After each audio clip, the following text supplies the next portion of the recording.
Hey everybody, just a quick message from Bald and Bonkers Network. We would like to remind everybody that certain topics of discussion may not be comfortable for all listeners. Certain viewpoints may not reflect those of our partners, sponsors, affiliates, our hosts, or that of our guests. We would like to encourage everybody to keep a respectful and open climate of discussion for all topics, no matter how disturbing they may be. So viewer discretion is advised.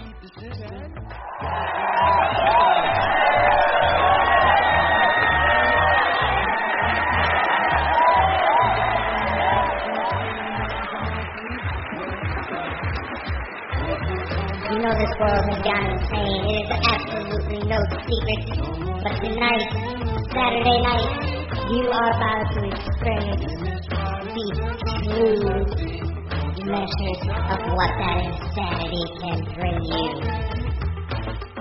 Tonight, you are about to see Bald and Bonkers, the one-of-a-kind show that delves deep into the world with no hands on. Now, meet your hosts, Dakota Franson, Specialist of the Strange, and Christopher Mule, the UFO fanatic. Now, give it up, and let's see what these two idiots can bring you.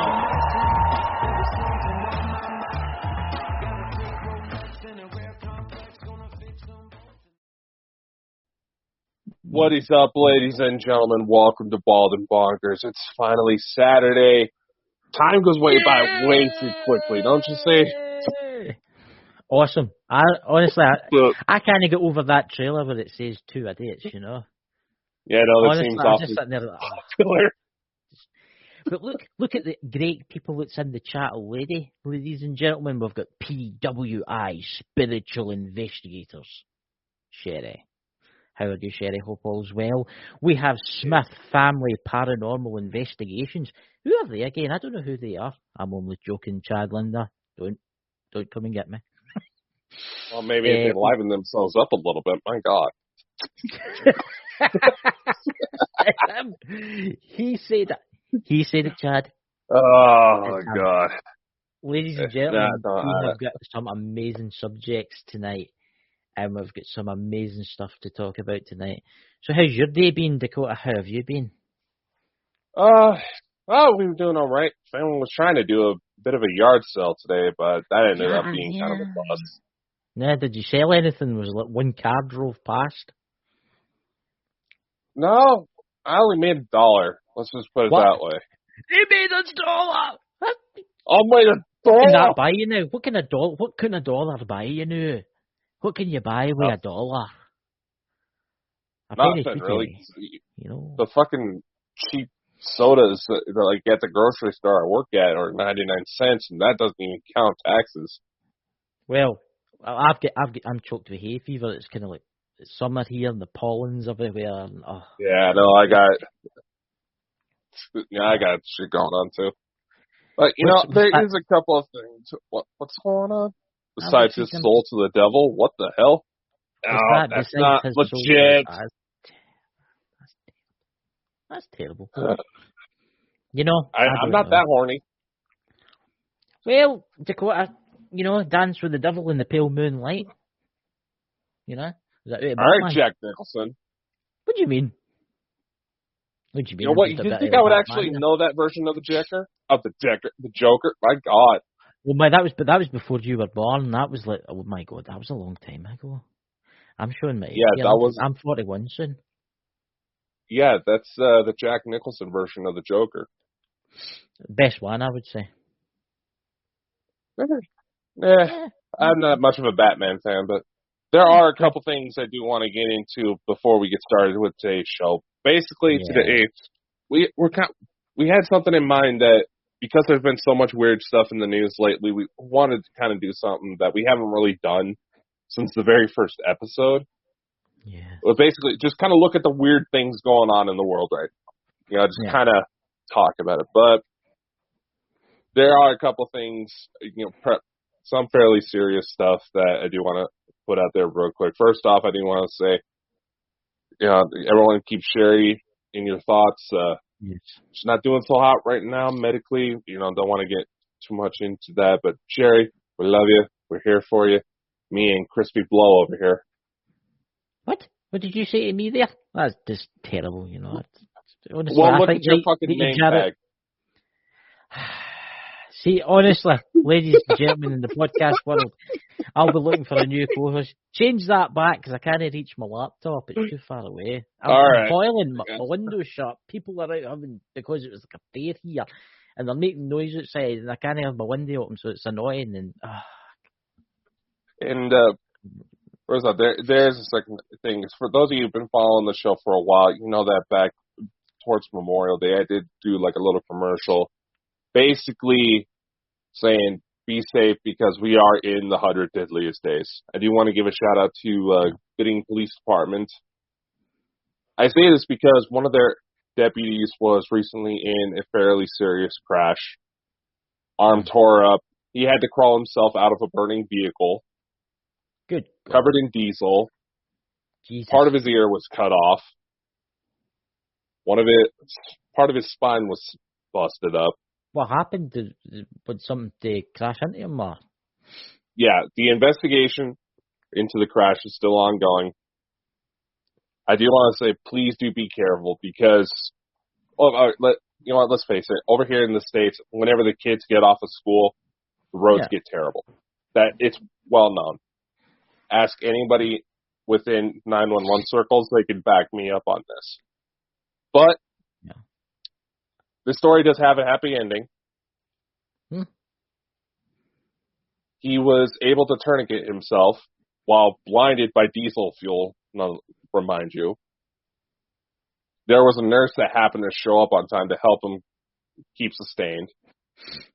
He did have to go into surgery, but we actually personally just got heard from him not too long ago. He is up and moving, expected to make a full recovery. Obviously got a few rough months ahead of him. Yeah. He does also have two very young boys that he tries to stick around for, so that seems to be his main motivation. But nevertheless, for God's sakes, people, be careful when you fucking drive. Yeah. And also, guys, do what it says. Don't drink and drive, and don't take any substances and drive. You don't know what's going to happen. Okay, we guys? Definitely got to start putting out drinking and driving stuff because it is almost 4th of July over here in the States. Yeah, I mean, you got to remember all these officers in the United States and the UK and stuff like that. I mean, they're doing a good job. They're keeping everybody safe and stuff like that. So, when you think about the hard times we're in now, especially all the hate crimes in the United States and the UK and stuff, so you're doing a good job if any of you watch this. So, thank you for us. So we do have plenty of law enforcement and federal agents who do like to watch us from time to time. So, you can show them a little love every now and then. Yeah. But so, anyway, Dakota, that's serious stuff. Tonight. All right, like I said, weird crap in the news. So, Chris, where do you think we should start? I honestly, I'm looking at it now, right? I'm looking at it and I've got the phone up. The Italian flat earthers that journey to the edge of the world goes wildly aware. Yeah. Jesus. Basically, all right, for those of you who follow Coast to Coast AM, you know that they do, like, in case you missed it, articles. So this is a little older. You know that we've wanted to kind of open up a discussion when it comes to flat earth theory. Try to invite some flat earthers on, but obviously because of the ridicule, they're a little gun shy about it. Even though we try to make this as open and comfortable for as many people as possible. That's why we act like total idiots half the time. Yeah. But there's certain cases where not only does the logic kind of counteract itself when it comes to flat earth theory, it goes to counteract itself so bad, people end up dead. I mean, look, I don't know if the Earth's flat or no. I've never been in space. I can't tell you that, right? Maybe, obviously, if I was up there, I could probably tell you, right? But let's face it, once that becomes available to the public, you know, which it's got to be a long time before it is available to the public, you know? But honestly, this story, guys, I mean, I read it and... Oh, Dakota, do you want to start off with it? Because I just feel like bursting out in mad laughter right now. All right. Basically, the summary of the article is that there was this couple who wanted to prove flat Earth, right? Yeah. And there's all these scientists that come out and say, well, if the Earth is flat, we have airplanes, we have modes of transportation, we have cameras. Why doesn't somebody go out and take a picture of this alleged ice wall that's supposed to keep everything contained? That doesn't exist. That's one of the... Yeah, or that's what Antarctica truly is. Yeah. So they decide they pick a spot. It was off the coast of Italy. They ended up about 200 miles north from where they thought they were going. Yeah. Another thing people find funny was that they used a compass, which, according to the flat Earth, should not work. They got lost at sea for about 15 days and were lucky to be alive. Was it not a certain type of compass? It was a certain type of compass that doesn't work to the Earth's magnetic field. It does. Our compasses that we use now work to north, south, east, and west and all that. But the flat earthers have got their own type of compass. That. They used a typical magnetic compass. Right, there's a typical right. That's supposed to line up with magnetic fields. Now, mind you, that's at. Hey, Mike, how's it going? Mike. Now, mind you, there have been occurrences where locations that are rich in iron have been known to throw off compasses. Oh yeah, I've seen it. I mean, just look at the haunted forest, the suicide forest in Japan. If you take a compass in there, it spins. Oh yeah, that's also how you know the Bermuda Triangle is allegedly kicking up too. Yeah. It's when it starts doing that. But then there's also that guy who tried building a rocket to prove flat Earth. God. Oh, geez. Didn't he end up dead? It was the world's. It wasn't powered by gas or anything. It was actually pressured air. That's how it was in the Nevada desert. Yeah. It went up, and the parachute didn't open, and he came back down again. And you can always he ended up dead. I mean, Jesus, honestly. And honestly, flat earthers, we genuinely do want to have a discussion about this. You know, tell us, what is it that makes you think this? Because we don't get it. And instead of, I know it sounds like we're making fun of it, but that's just our approach to how we do these shows. We want to try to do what a lot of people don't seem to do, is actually sit down and fucking talk. I mean, right, I will admit there is some dodginess going on here, right? And I've seen a lot of the flat earther videos, and I don't know if any of you guys have seen it in the chat where they say, like, the people in the International Space Station, right? It's all they're using a green screen, right? Have you heard that one? Right. Yes, I'll admit they do that sometimes, right, in movies and stuff like that, right? But this is what the flat earthers are saying. The flat earthers are saying that astronauts are inside an airplane, right, with a green screen and a filming crew, right? Just listen, right? And the plane is diving down, right, and then it's coming back up. Hence, it loses the gravity. Then it's diving down again, right? Now, I've seen people floating for longer than 5 minutes inside one of these aircraft, right? And inside the space station, okay? Right? See, these aircraft that do the anti-gravity, they can only do it for 5 minutes. Because if they kept going down, they would hit the ground, okay? They have to go down, and it takes like maybe 20 minutes to go back up again. And it goes down, and they can only do it a certain amount of times because it's bad for the aircraft. It's stressing the wings and stuff. But it's... Look, yeah, I will admit there is some strange stuff in the space station. I've seen the weird, looks like water bubbles and stuff like that. But then again, is it water bubbles? Is it particles of ice? You don't know. That guy's inside that space station or the shuttle or whatever, right? And he comes out and he puts that suit on. We should really try to get an ISS astronaut on here. That's what I think thinking. That would be an awesome conversation to have. You know who comes on? You know who comes on quite a lot? It's that guy that did You remember the song he did it with the guitar inside the space station? Yeah, but his booking fee is fucking expensive. I've already started looking into it. You know? I mean, He's a popular guy. What's that? I'm just reading Mike the Naked Bigfoot kicking shit as usual. Smith. Oh well, stay well, Mike. Remember everyone, Mike the Naked Bigfoot is joining us tomorrow to talk about paranormal fraudsters and stuff. I think that'll be awesome. And remember, check his channel out. But back to the flat earthers. I mean, look, the science doesn't hold up, guys. It doesn't. Okay. There's a couple different points here. Right. Well, they try to say, they believe in flat earthers, say like in ancient Greece, as an example. This was never a mainstream theory. Never. And before we even had access to space technology, let's not go into ancient astronaut theory here, just for a sec. They could tell that the Earth was not flat. Based on the shadows in wells. Yeah. And how they were angled. Mm-hmm. I mean, the best one, right, this is what I can get my head around. The flat earthers believe that there is a dome over the Earth, right? Just listen, right?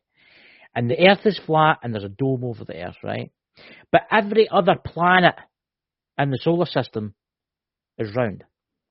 Mm-hmm. Only Earth is flat, right? But the planets in the solar system don't exist because there's a dome and it's light bulbs. But the planets in the solar system exist. 1 minute they say the planets exist, right? Then they say they can't get up because there's a dome. Then they say the planets are light bulbs. And then they say aliens are demons, which, don't use that word. And then they say again that all the planets in the solar system are round. I mean, what is it? I mean, this is the thing.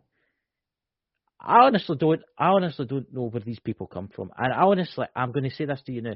I want a flat earther to come on this show, and I promise not to ridicule you. I promise to listen to you for a full hour, and you try and explain to me why you think we live on a flat Earth. What's that for Mike there?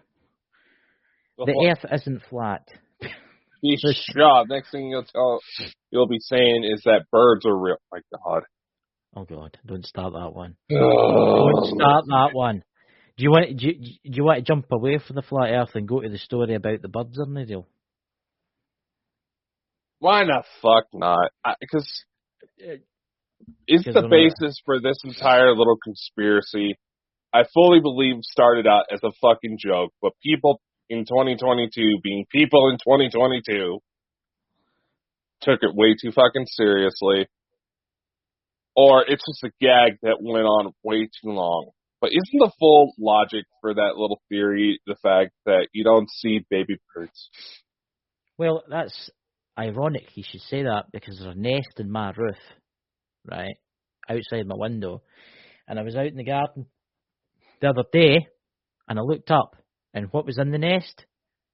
3 little baby birds tweeping away, and they were walking about the top of the roof, right? Yeah. As they do. I have about 7 nests outside my front door, because we have a little carport, and there's at least 7 nests right now. All of them have eggs. And at least one of them hatched.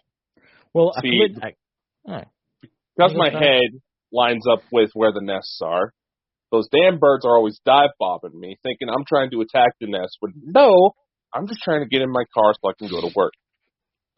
And needless to say, there's a cat that we have outside to help take care of the mice, who absolutely loves when we park higher-rise vehicles, because she gets closer to the nest and kills some of the birds. And for Mike's question, yes, Mike, there is people out there that believe that the CIA and the intelligence services of the world have made birds as intelligent robots to spy on humans. Check it out, Mike. I think you're going to have a really good laugh tonight. unfortunately, here's where we get into the kind of the weird side. That was actual espionage plans to try to plant like radio trackers and microphones into birds and cats to spy. Meow. This was actual real stuff that happened. They conducted the surgeries. I shouldn't have to explain that it didn't go so well. Do the research, Todd. My God. Fuck is Todd? It's Mikey, kids. Mike is all about that stuff. It just shows you Mike sort of sits and watches all this kind of stuff. Well, man's got to do something to keep entertained. Yeah. I mean, honestly, Mike, Mike's coming on tomorrow night, but I wished Mike was on here tonight because I think that would have been funny as anything. But I'm looking forward to it tomorrow night because it's one of Mike's specialities is fakers and the paranormal. You know, Mike's very good at finding them. Oh, good thing we started putting in a viewer discretion advised warning in the intro. Mike, the naked Bigfoot is wound up, ladies and gentlemen. Mike, if you want, you can come on with us, Mike. We can drop the link in the chat. You're welcome to join with us, you know. But honestly, I mean, birds are the real Dakota. Next they'll be saying that cows are actually they're not real either. I mean, what is going to happen with this world? What? Oh, what? They're going to say, the reason why they're saying cows are dying in Kansas is because there was a recall in one of their parks. Is that where you're going at? Look, right, if we're talking about strange news for around the world, right? Now, here's one. All the cows that died, right? 10,000 head of cattle, right? That is a bit suspicious. And I think Mike can actually agree with me here because it was him that actually told me about it, and then I went and looked it up. Cows are androids. Cows are androids. You're brilliant, Mike, honestly. Now, Mike, you see why we have you on the show so much. Yeah. But honestly, see all the cows that died. Now, I honestly think that that is very suspicious that the cows died. They said it was the heat wave, right? No, that's... In the field, a couple of fields away, there was all dairy cows, and not one of them died. Yeah, that's the thing. Anybody who's actually dealt with farming knows that shouldn't... There's under absolutely no circumstances that should have happened naturally. Look, there was a guy, I watched on YouTube, and it wasn't just on YouTube, it was in other places too, and he was an Australian cattle rancher, right? And he's got a cattle ranch in the most hottest part of Australia, right? It was like something 50 Celsius. It was actually 10 Celsius warmer where he keeps his cows than where these cows died. Mm-hmm. And he's not lost one to heat yet. Yes, he's maybe lost them to infections. Yes, he's maybe lost them to creatures eating them. But he's not lost them to actual heat exhaustion. Yeah. Under no natural circumstances should that be happening. That we're aware of. Now, who knows? There are what they call prions, which are kind of like parasitic worms in the brain. Yeah.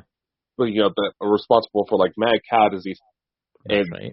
There's actually some that that mainstream science believes are a couple of mutations away from mutating into a zombie outbreak, to how we see it in the movies. I've seen that. Yeah, I've seen that. But honestly, it's actually a subject I was going to ask Mike to actually talk about was voodoo and the what do you call it, the zombies and the voodoo. I think that would make a great subject because I was actually watching a thing about that last night, and they were talking about the mad cow disease, and then they were talking about this chemical that they use to make people do stuff that they want. I can't remember. Oh yeah, there's a naturally growing flower in Latin America that is used by cartels all the time to essentially make them mindless zombies. Yeah. So Mike, if you're doing a video, go and do one in zombies, would you? Because Mike's videos are awesome. So yeah, there is. Mm-hmm. If you want to watch things about zombies and stuff like that in Mike's channel, go to his video Raising the Dead. That was one of the awesomest videos, Mike, that you've done. Well done. You're stroking him so much, y'all think we're dating. I know. I like to come back. Honestly, Mike has got a great channel, right? You know. Yeah. I'll give you that. Anyway, you might go and visit him in the Appalachian Mountains and stay in a tent with him up in where the Big Feet stay, you know, to see if the Big Feet will come along. You know? Well, yeah, go. He was talking about that. You can't shut him up, Mike, because he was going on about how he wants to come and visit you. Wants to come into the woods, you know. I do want to be checking it out because more towards the East Coast, Sasquatch are supposed to be more aggressive, which Mike knows all too well about. No. And Mr. Snort's Miracle Girl there. Absolutely. In the chat, ladies and gentlemen. You know, for those of you on the podcast who are wondering, are these schizophrenic? No, we're just reading the voices. No, we're reading the chat, guys, and you need to check out the chat. You need to come to one of our lives, guys. Honestly, because there's some people, and everybody in the chat tonight are absolutely awesome. You know. What are you doing, Dakota? What are you doing? Taking a fit there or something? Look at the fucking chat. I gave. I think you meant to say have a cave ready for you.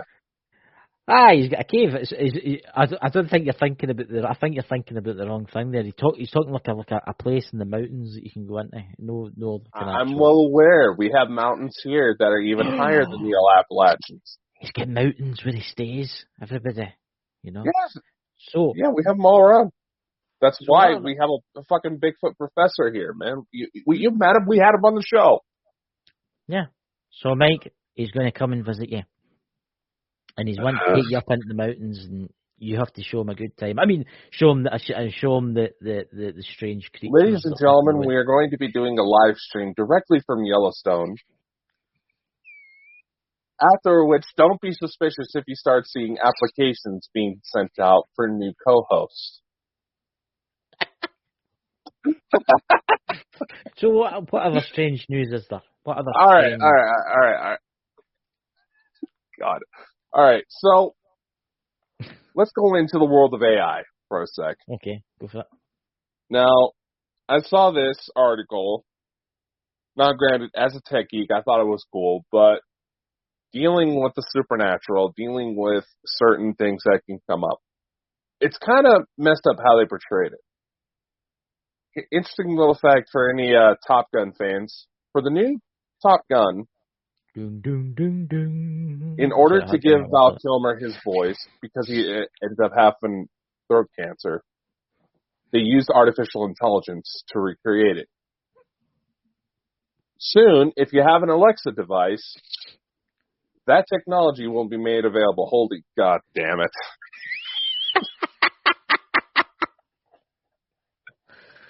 See, ladies and gentlemen, this is why you should be coming to lives, because Mike just posted a message in the chat, and we're already getting flagged for stupid shit. So. I think you should. We'll talk about that before the end of the show. But when you we got some comments. Anyway, so as I was saying, Amazon is getting ready to put out a feature where you can record about a minute full of audio of any random person. And you can have that set as your Alexa voice. Yeah. Basically, you can use the voices of the dead as your virtual assistant. So that's basically, you can have anybody that's died that you've got. Anybody in the world, at any time in history. Apparently, with this new tech they're trying to put out, all you need is to record about a minute worth of audio. Then the AI will do the rest about creating the voice. That's actually quite spooky, that. Well, yeah, there's already the weird laughter that comes out of Alexa devices. I don't use Alexa. I've got it, but I don't use it. I don't want to say the word. I have yet to see any of this weird shit on mine. You see it. I have it in the background right here. And I shouldn't have said that now because my phone's lit up. Yeah. Dirty. Look up my dirty porn stat. Wait, the mic's over here. With that Mike the Naked. Nothing terrifying will happen with that tech. Well, actually, it's actually saying that. Mike's actually got a good point. I mean, Mike did a live on Thursday, I think it was.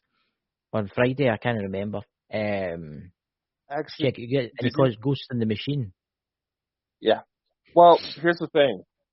There's actually something that backs that those things can be manipulated with energy. Yes. No, you can actually use laser pointers to hack into these AI bots. Really? I didn't know that. You can actually send voice recordings. There's a guy on YouTube that shows you how to hook it up. It's stuff that you can get for like $30. Right. But apparently, you can actually shine a laser at, say, like an Alexa device. Yeah. And trigger it. You can send voice commands through it. That's actually quite. So being it's that easy, who's to say that some of these ghost hunting communities, and this is why I thought it would be an interesting conversation for the show, because we already have a lot of people who are computer illiterate in this field. That could potentially cause some people to, try to use those to fake. But that's what I was just going to say. I mean, you say you could listen to his voice. They could take your voice, right? Hypothetically, they could take a snippet of your voice, copy it, and then basically set you up for a crime. Mm-hmm. I mean, who would know? I mean, there's already police departments that have tried subpoenaing Amazon to get recordings off of Alexa devices because they thought, because of how those work, they may have caught an audio log of the crime. Well, that happened with Apple. That happened with Apple. Apple too. They wanted the voice searches and stuff like that. Mike says there, I think Amazon and SmileDog are in the, what's that, what's that? Cahoots or something? Cahoots, man, Cahoots. Honestly, guys, check out his Twitter account. He's got a great picture there. You need to go and view it.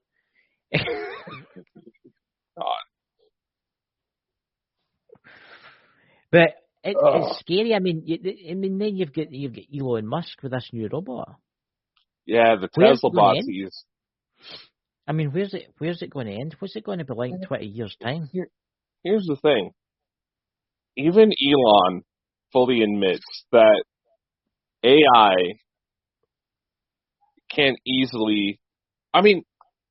will easily start wiping out humanity if we get in the way of something it wants to do. I mean, look at what happened with that Google researcher that was just put on suspension because he said one of the more sophisticated Google chatbots has become sentient. I never heard that. Can you tell us about that? I've not heard about that. So, what was it? So basically, Google is one of the big ones in AI. Basically, he was developing this chat, and he actually ended up releasing some of these chat logs where he started to believe that this thing was taking on. He essentially described the personality it was developing as a 7-year-old child who can understand quantum physics. See, that's scary. Was there no a case long ago where the two supercomputers started talking to each other in code? That was Facebook. Yeah. And here's the thing: obviously this claim is met with a lot of speculation. Could it be just to kind of downplay it because there was allegedly a situation in Japan where AI bots started taking control, ended up killing 18 people before they got shut down? Yeah. I think it's a very, very bad thing because they're wanting to, right, it's good for some things, right? But then again, they're wanting to, right, I heard a story, I was watching a program about this actually, and they're actually wanting to put AI into 747s and have no pilots. What happens if that AI is connected to another AI that doesn't like humans? What's it got to do? Just fly it into a wall, into a mountain? You know, there's my brother, kid known as, what do you call him? The HAL 9000. What is it? I'm sorry, I can't do that, Dave. It's 2001 Space True, Odyssey. by the way. Chris was saying that you smell like a big hairy ape before we went on the show. We were talking about, was it Dr. Squatch soap? And he was telling me what a big what do you call it? A Bigfoot smells like. I said, how do you know the smell of that? You actually been up close Because to that's one of the ways you know they're nearby is if you start smelling what smells like a big, hairy, sweaty man. My God, with the voice I just did with that sounded like I got way too excited. Yes, he did. Mike's jumping up and down as we speak. He's in his room now, and there's a thunderstorm outside, and he's like, You're getting Michael excited here. Mike's Give him a corner there or something like that. Oh, well, Mike's a decent guy, so yeah. Don't you worry, Mike. We'll send him to you. You can have your way with him. Yeah, being that we don't necessarily keep with our Canadian contacts anymore. But anyway. Yeah. So, what the fuck were we saying? You were talking about big hairy men. That's what you're talking about. Oh, God. No, you're talking about AI. You're talking about AI. Yeah, then we got all this. Welcome to Skynet. Welcome to... Yeah. Did you know that the launch of Skynet in the Terminator movies is the same date as Hitler's birthday? Wow. 4/20. I'm serious. He must smell bad because he lives in London. We're only joking. That would do it. Don't worry, Drew. You can wind him up in the Xbox next time he's on. You can tell him all about Fury and Convoy and stuff. He's the one that said it. I've never said a terrible thing like that. You're such a filthy liar. So what other news is out there between the AI taking over the world? What about any alien news? Is there any alien news? Actually, we do have a lot of UFO disclosure coming up. Former manager of Department of Defense Aerospace Program has fully come out and admits saying UFOs are real. Yeah. Did you know, apparently, yesterday, when I was just looking up some stuff to talk about on the show, I was kind of going searching through, that yesterday was the 75th anniversary of the first UFO sighting in the United States. Really? Yeah. That's very interesting. I did not know that. I did not. I just learned this. And apparently, this is out of Mount Rainier in Washington State. Mm-hmm. Interestingly enough, the guy that saw it, he was a pilot out of Boise, Idaho. Yeah. That's about 2 hours north from me. Was there no something that happened there in the 1800s, the early 1880s or something with a UFO? I'm sure. You got to remember that was before. Back then, they were called airships. Why? But the first modern UFO sighting was 75 years ago. That's fascinating. It was 2 weeks before Roswell. Maybe they were a wee bit inebriated. Maybe they stopped at the local tavern for a slap up meal and a few beverages, and they climbed into the ship and then crashed in the desert. Yeah, 2 weeks before Roswell, Kenneth Arnold, he was on a flight between Chehalis to Yakima, Washington, when he reported seeing 9 large metallic-looking objects flying at an immense speed near Mount Rainier. Okay. He also reported the sighting to the U.S. military, but officially no sightings, no information was ever found about that incident. It's very interesting, isn't it? It is very interesting. I mean, oh God, can you imagine what that guy must have thought when he seen that? What in God's name is that? Exactly. You know? I swear to Garfield, I thought you said airships. what the fuck, Mike? I don't know what you're drinking tonight, Mike, but I want some. Right? Oh my god. So, what about... that's the big... What's that? No, I was just going to say, this Kenneth Arnold looks like he's still up and moving. That'd be an interesting guy to get in the documentary. Yeah, we'll see what we can do there. We'll see what we can pull off.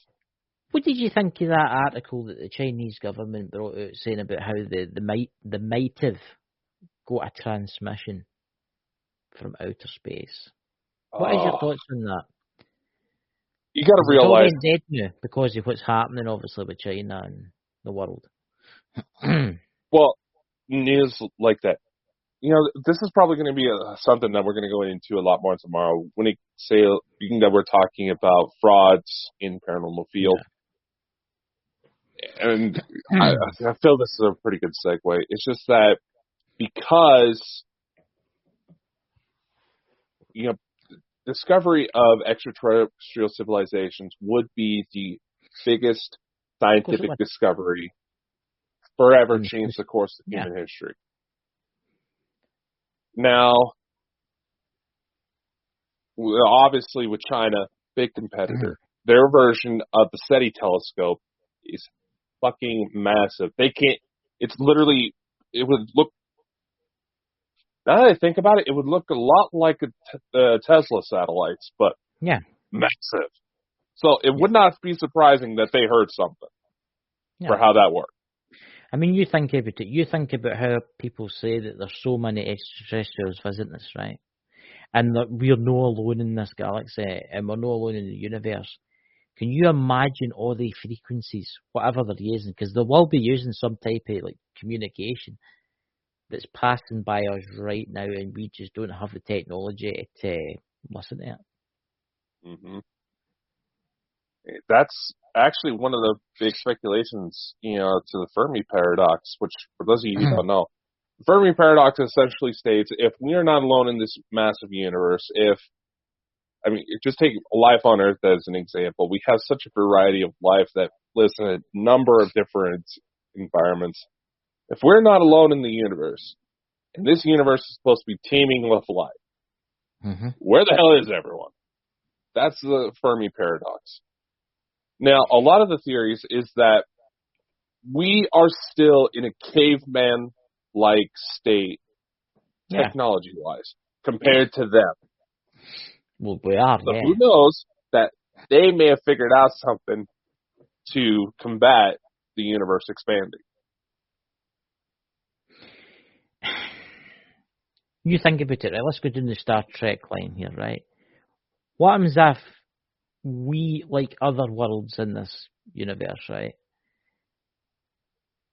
are backwards? We're considered backwards. We've not got the technology advancements, right? That's quite good. China can hear us.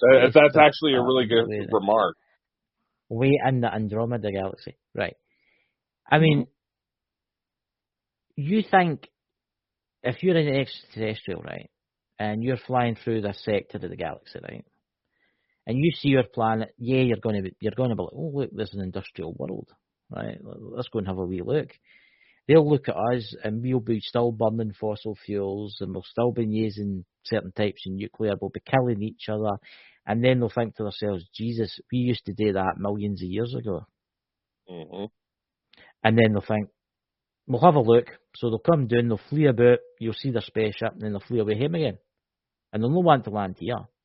I mean, really, if you were a highly intelligent alien, right, and you were in your spaceship, and you found a world where people were killing each other, and they were slaughtering each other, and there was wars, and there was famine, and there was diseases, and there was just madness, right? Would you want to land there? I would want to have a look.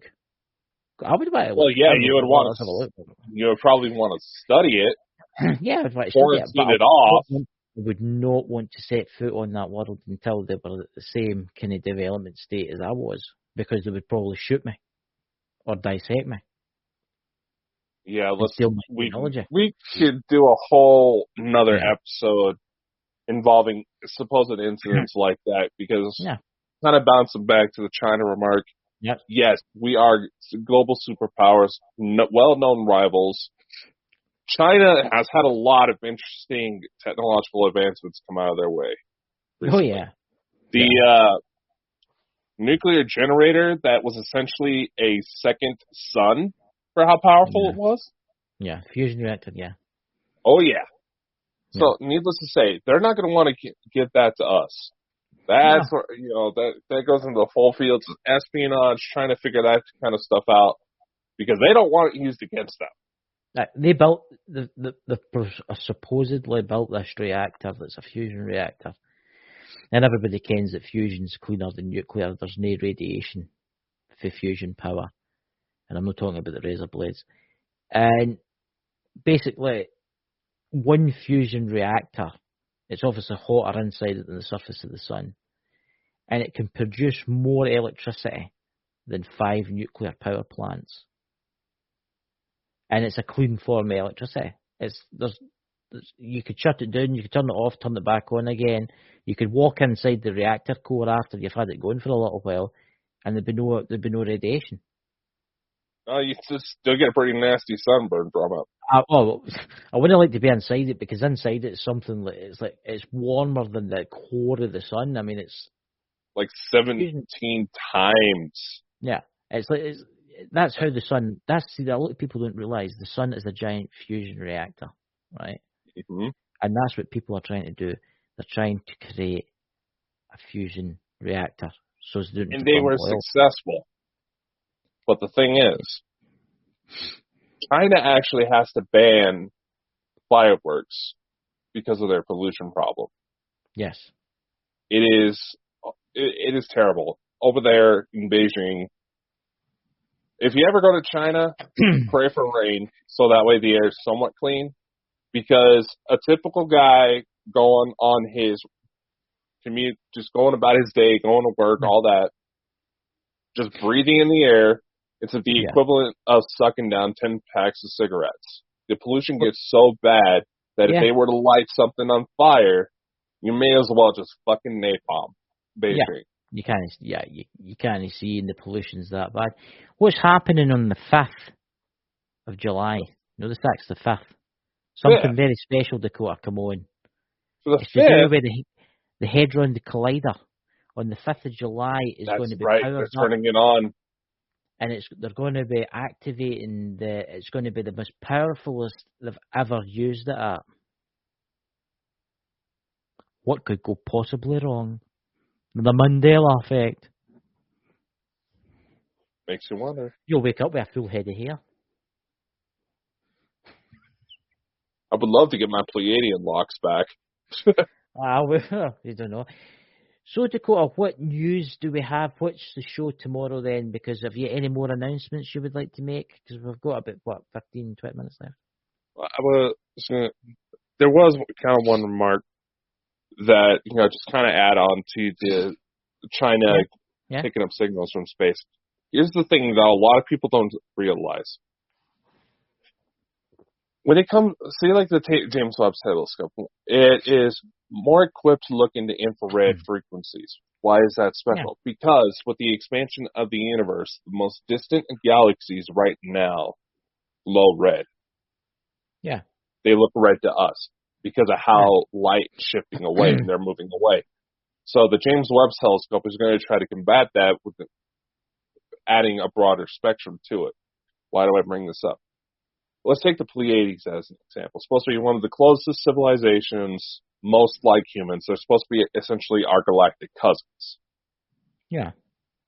At about 400 light years away, if they had, just a typical telescope, I was like, oh, what are those little Earth weirdos doing? Yeah. They would see us in the 1600s.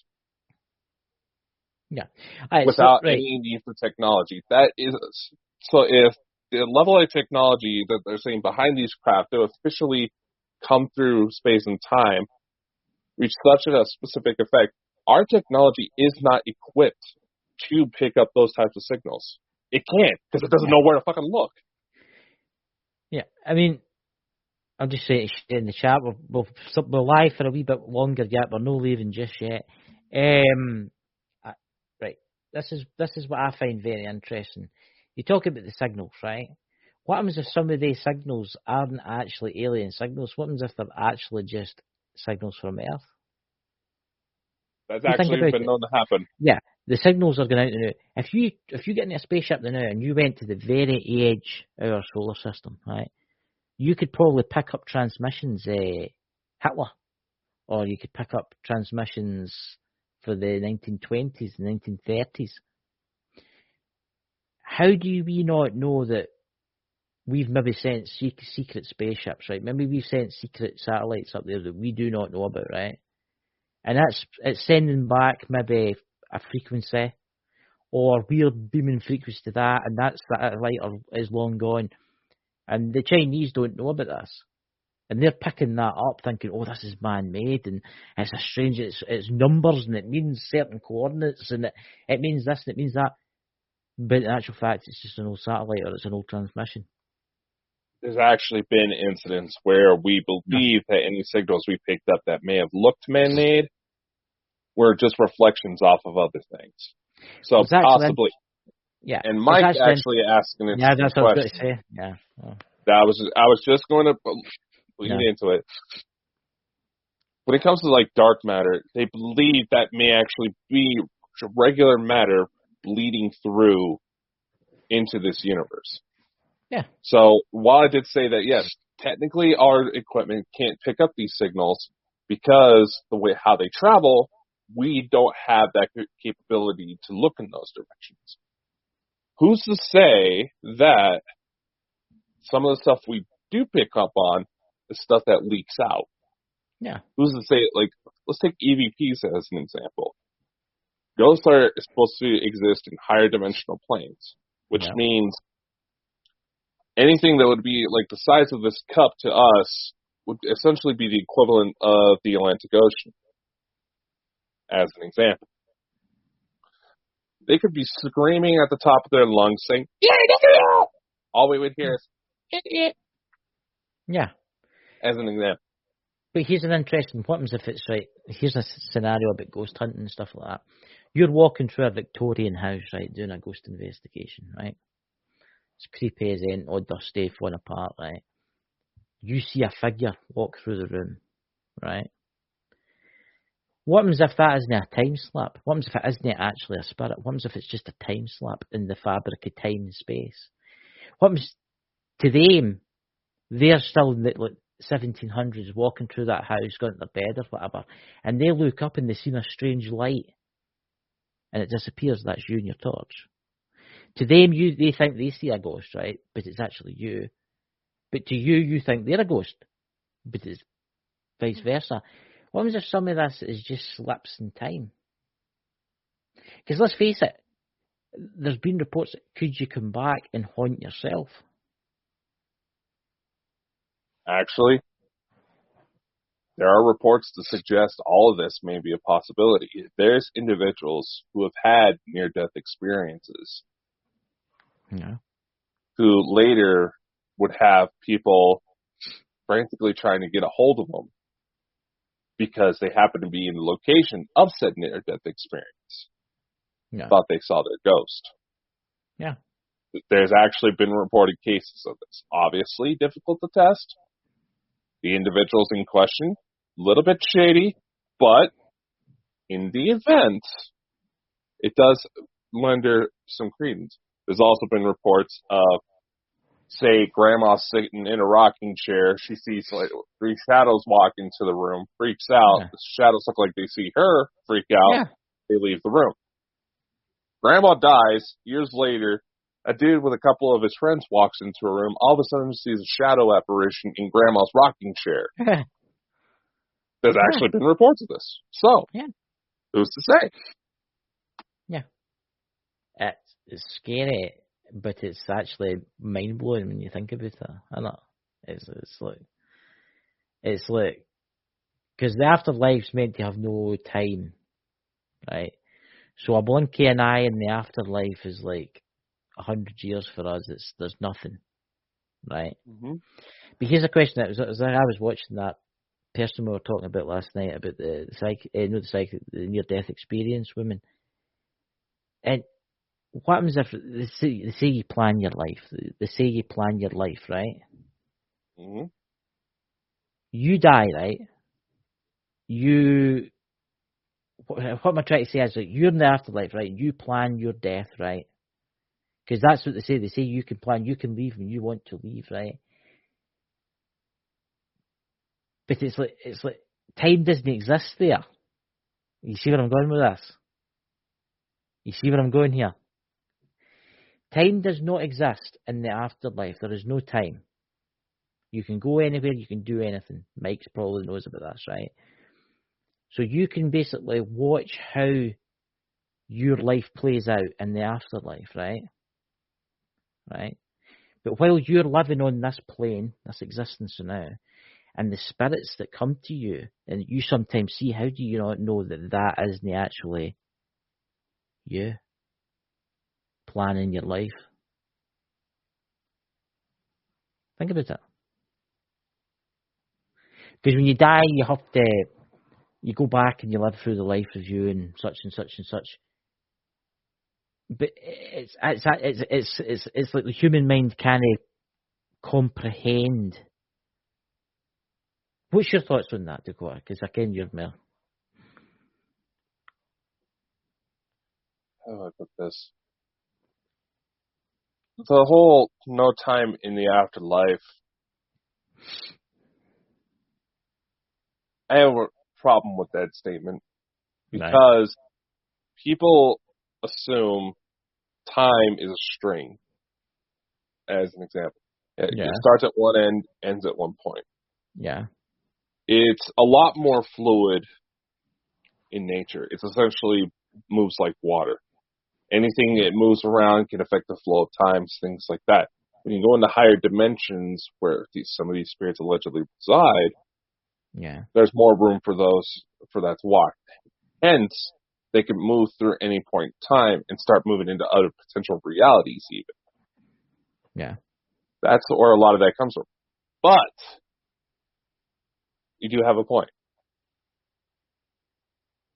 In that, who's to say that some of these things we're running into aren't essentially ourselves taking a peek, say life review as an example. Or maybe it's our previous reincarnation getting a sneak peek at what's to come. Right, say you plan your life. You plan your life, right? You're going to, I'm going to be this, I'm going to be that, and I'm going to fall into that river. But somebody, some secret force is going to pull me out of that river, right?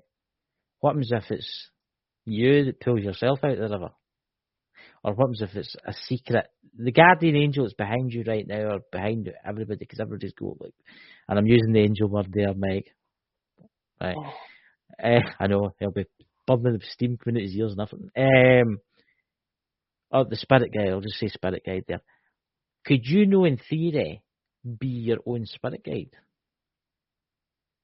Here's where that comes into play. When it comes to a lot of these concepts, at the end of the day, you have to remember there's a concept known as soul fragmentation. Yes. Lisa talked about it quite a few times. Right. You want to talk about what's like the population of life in a known universe. Mm-hmm. Let's go this route. It's you. Every instance, every individual, no matter where in the world they may be from, what planet they may be from, the very essence is all one being. Yeah. Observing itself, observing different instances of what is possible within that set reality. So technically, spirit guides, guardian angels, whatever terms you want to use, they're you. Yeah. You could get a little awfully philosophical there for you. Yeah, every person you see die, you see yourself die. But here's something that I think happens, right? This is just my opinion, right? And maybe this doesn't happen. Maybe I'm bullshit, right? You die. Well, you go to the you die, you go to the afterlife, right? You go to whatever it is, the great beyond, right? You go before the life review, and then your soul, there's two parts of your soul. You stay in the afterlife, right? Whereas a bit of your soul goes and becomes born again, right? And that soul that's born again, you can go and visit it and look after it, right? And it's obviously it's like born again, but it's a different soul, right? You get me? And then it comes back, and that bit of its soul stays.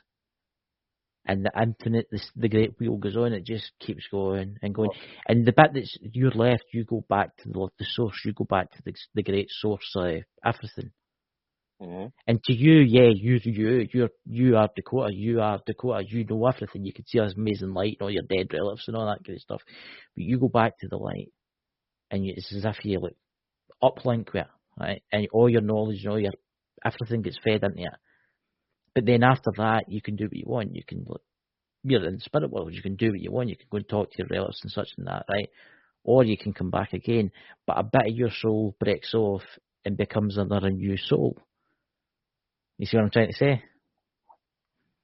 There's What's actually that, Mike? science behind this. No. Well, the whole dead hooker, we probably should have confronted that a little closer to when we saw it actually post, so that way the conversation would make more sense.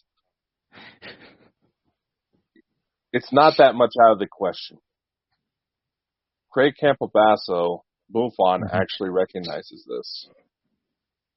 Every body we take, the soul is not complete. It is a fragment of a greater being.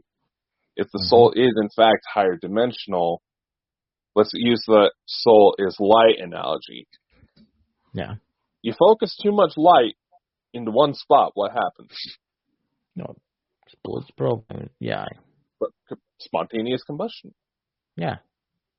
So only part of the soul fragment goes into the new body. You can still you can technically still be in the afterlife. Yeah. And in theory, you could be able to bounce your perspective between the two. Yes. Every time you have a child, part of that soul fragment goes into the child. Yes. Mixes with the other parent. Or parents, we have certain conditions where technically people that have 3 biological parents or more. But that's another discussion. Essentially, it always lives on, is what I'm saying. What I'm trying to say is, right, say I turn the light off the night, I go to my bed and die in my sleep, right? I go to the afterlife, right? And a bit of my soul goes and becomes born again as a new soul. But my soul, half of it, goes to the great beyond, wherever it is, and I get my life review and I do all my stuff, and then I can get the choice of coming back again. But a bit of my soul has been halved, and that goes and becomes a new soul.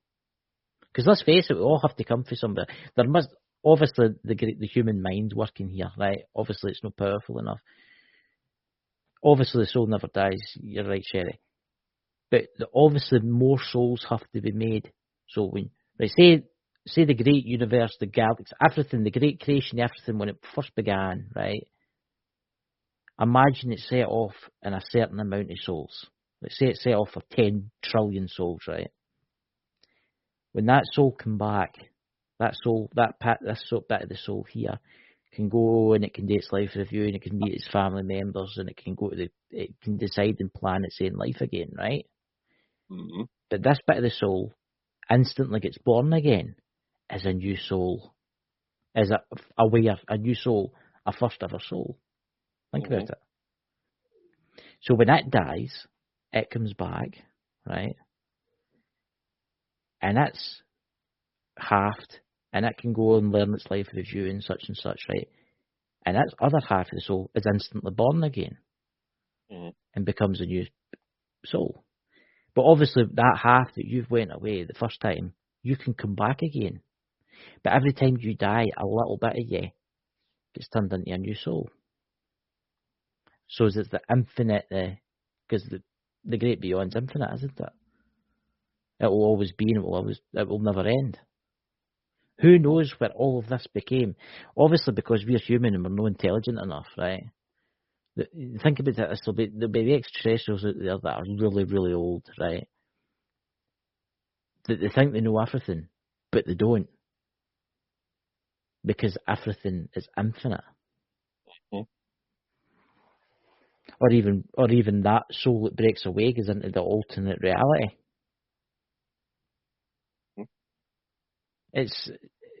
You'll not know until it's your time. Actually, you'll not know until it's your time, and that's the honest truth. You'll not know, unless, of course. So, Dakota, do we have any more news? Well, I guess we are starting to get a little bit over in time, and I am supposed to be meeting with a client shortly after this. Ooh. Fuck off. All right. How much is Mike paying you? Oh, sweet Jesus. I'm sorry, Mike. Don't do any magic on me. Do it on him. Do it on him. Practice your aim. Hit Scotland. Anyway. So, there are a lot of things coming up for the company. Obviously, next week, this guy is going to have his own little wet dream come true when we have Dave Schrader on for next Saturday. We also have been slowly expanding our store online to where, because we are an Amazon affiliate, we have the option to make small commission on sales through Amazon.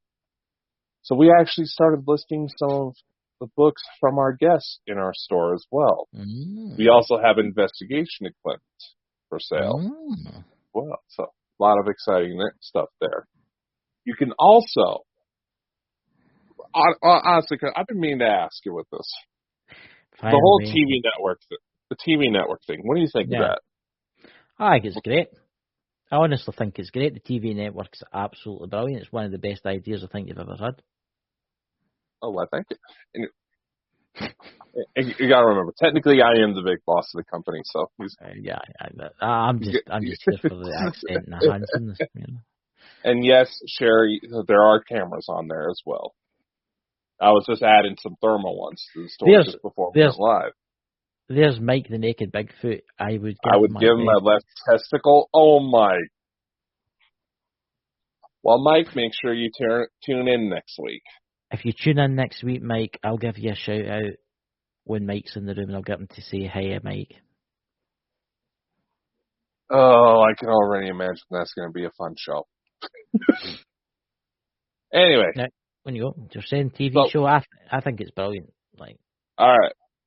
I thought it would be an interesting idea to have a constant stream of our videos. Yes. And everybody who's a member of the Bald and Bonkers team has their own channel. Yes. Sherry's got one. Technically, he has one too, but everything. When we started the company, we kind of absorbed everything into one another just to kind of help grow things to where it is at.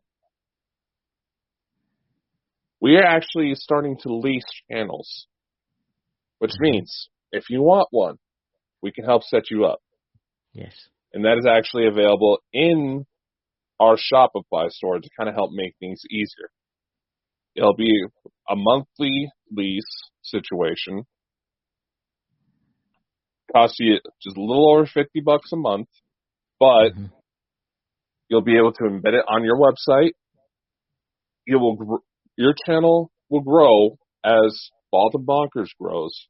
Mm-hmm. You'll have access to our numbers, which we have estimated audience at any given time at almost 170,000. I know some people have tried to question me, but quite frankly, the BS behind a lot of this so-called drama in the paranormal, we can go into that tomorrow.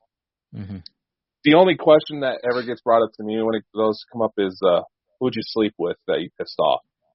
That's how fucking ridiculous their logic is. Anyway, you'll be able to grow with us. You'll be able to have your own channel. You can embed it on your own website, and eventually, we will have a Roku TV app that you will be able to be a part of. This was stuff we have to build up to. So, if you're interested, we do have that on our store with all sorts of other fun little merch from all of our shows. We have a link to Smith Family's website because they do their own stuff. And yes, Sherry, there's K2s on there as well. There's spirit boxes. We'll slowly add in more and more stuff. And also, there's also bikinis there too. I think we should bring out a limited edition with me and Mike and Dakota on it. What do you think, ladies and gentlemen? I have to say that Mike will be sitting rolling about laughing about this. I have to say it. We'll talk to you tomorrow about it, Mike. Yeah, and ironically, those bikinis would probably not fit any of us. Well, they only go up to 2X. Oh well, I think I could put it in one. I could put one of the cups on top of my head. Oh my! Earmuffs. I could use the cups for the ears. Saying that if you and I were to butt heads, we would look like Dolly Parton's chest? Two tits together, I would say. You know. I think Sherry's saying she wants one of our bikinis. There you go. You get a discount code or something like that. Get one, you know. We'll look into it. So, like I said, lots of cool merchandise. We're gonna have some. No, Sherry, not an orb. That was cat hair. Which we'll go into orbs tomorrow because that is something that should be discussed. I think the TV thing's a really good idea. I mean, think about it, guys. If you've got a YouTube channel and you want to get it out there, we are going to do all the work for it. Dakota's got to do all the work for you. He's going to put your video out there. It's going to go out in the ether, the podcast, the TV, everything. Honestly, I think it's a brilliant idea. And yes, if we go to embed your YouTube videos, it will boost your counts. Yeah. And Sherry, again, I don't know what it is. I would have to physically be sitting there, but it works for everybody but you for some reason. Yeah, I'm not saying that to be mean. That's literally what's going on. So, Dakota, tomorrow's show should be interesting. Frauds in the Paranormal. I think that's going to be. And there's a couple of subjects I want to get into too, especially with the drama and the paranormal. That's lately is just ridiculous. You know? Honestly, I think most of that is people trying to get a leg up. And I noticed that there's there's that whole little, there's no right way to do this type of thing. And, it was working for you? Huh. We can talk about the TV network now. Oh, so you got that situated. Good. And, sorry, I'm squirrel moment as I'm reading the chat. Yeah, so I'm not having a schizophrenic moment, I swear. Okay. Yeah. Anyway, so we are also going to be looking into establishing a radio network for itself. For those of you who do have a physical audio podcast, you would be able to synchronize with it as well. Yes, it does kind of help our numbers, but it will also direct stuff to you, which I do want to say. Our lovely Smith family has recently joined Anchor, which allows them to share their stuff onto Spotify as well. I sent them that way because it's free and you can actually link up Anchor with a lot of different other websites. So good podcast, guys. Please check it out. The podcast is really good. Smith Family Paranormal. I was listening to it the other day when I was driving. Very, very good. And yes, if going back to my earlier remarks from the beginning of the show, we do have an audio podcast, so please don't try to crash your car trying to listen to us on YouTube. Yeah. I found out apparently some of our audience is doing that. We can't be legally responsible if you crash your car. So, who will be joining us tomorrow night? We have Mike, the Naked Bigfoot, and everybody loves Mike, the Naked Bigfoot. He will be joining us tomorrow night. I got to thinking about that. Maybe Lex. He does do Through the Lens. Mm-hmm. So, and that does kind of overlap with us. So he might not make it. No judgment there. He's got to do his thing. Mm-hmm. But I got to thinking, why don't we make it an open discussion tomorrow? Yeah. Yeah. Let people kind of chime in. Keep things respectful. Yes. We are a company, and we are in the talks with potentially some big partners right now. So we kind of have to start behaving ourselves just a little bit more. Yeah. So we're going to start trying to step away from the drama. There's too, as I say before the end of the show, there's too much drama in the paranormal. It's ridiculous, the drama in the paranormal. In fact, I would say when you're doing the drama stuff, you're just acting like a kid, a 5-year-old. So stop it, And it gets people down, and it makes their life terrible, and stop it, But that's my opinion. And yes, this half the stuff that does happen falls under cyberbullying laws. Oh, yeah. And this is something that I wish a lot more people would realize, and it is something that is constantly used to try to discredit the paranormal field because of how fucking obvious it is once you actually pay attention. But there ain't a damn one of us who wouldn't qualify for some sort of mental illness. Yeah. And also what annoys me in particular is that there's a lot of people out there flag our videos for the most stupidest reason. I know, right? I know. I mean, a YouTube account that was tied to an email that had nothing but a couple BS videos, because I was using it because for some of you who know, I do get involved in movie auditions from time to time, and sometimes it's kind of a backup in case the actual video submission doesn't work. Yeah. What they recommend is posting that audition tape to YouTube and leaving it unlisted and sending them the link as kind of a backup, which is what I did. Some of my old audition tapes are still on that. No. That channel, with absolutely no warning whatsoever, got terminated the other night. I just got it back this morning. No, it was through the YouTube channel. And somebody's put a copyright claim in for a certain video that we did. I mean, we did a video on... was it Frauds in the Paranormal? Was it Paranormal? It was the Fake Psychics video. Yeah, it was the Fake Psychics video. Now, honestly, a part of me wants to try to get benefit of the doubt because we did do that little Miley Cyrus thing towards the end.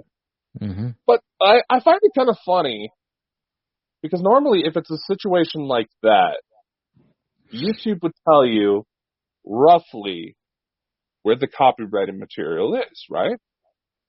Yeah. To give you an option to edit it. Yeah. That wasn't given. No.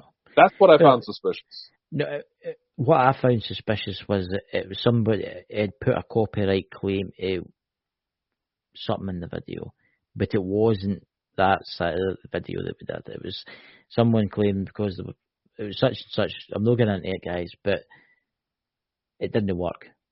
I'm just going to tell you right now, it didn't work. Oh, and by the way, YouTube knows, and they're not happy.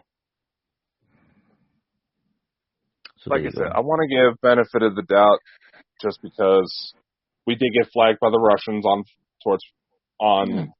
Facebook. I think everybody's flagging them. But that's just Russia. Yeah. That's just Russia.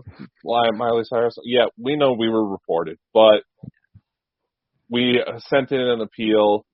YouTube backed us up, saying, "Yeah, that's not a big deal. You guys are fine." I was reading into this last night. I mean, YouTube will have whoever did that. Oh yeah, they log it. Yeah, and I hope to God that they didn't use the same email as they use for their YouTube channel or anything like that. Because if they did and they find that suspicious, and it happens again and again, they'll shut that email down. Here's the thing. YouTube is owned by Google, and Google, they can IP lock. And what does that mean for the technologically illiterate? Basically, you have an IP address on your phone, on your computer. It's say it's like a digital version of your snail mail address. Let's go with that analogy. Any accounts that get created, and we're saying this for the trolls. Yeah. They get marked as potentially being affiliate, even if it's like on a shared computer and it's an account your wife made, as an example. they would get flagged as well. Yeah. And they record this stuff because of the number of times bigger companies go to flag material, even though it falls under fair use guidelines. Mm-hmm. They flag it. Your contact information, your physical address, all of this can be found in case they have to send information back and forth to take this to court. Yeah. It's not just that. Whoever flagged that, they put in a false report. Now, even if they delete that email, right, and they delete that report, it's still logged. They know exactly what device you used. They know the ID number of that device, and they have your IP address. So you could throw away your phone, you could throw away your laptop, actually, but they would still know who you are. Actually, you want to hear something interesting? I learned this the other day. A lot of these algorithms, say TikTok as an example, just because it's one of the worst in this particular area. Yeah. The algorithms are based on mass reports. Yes.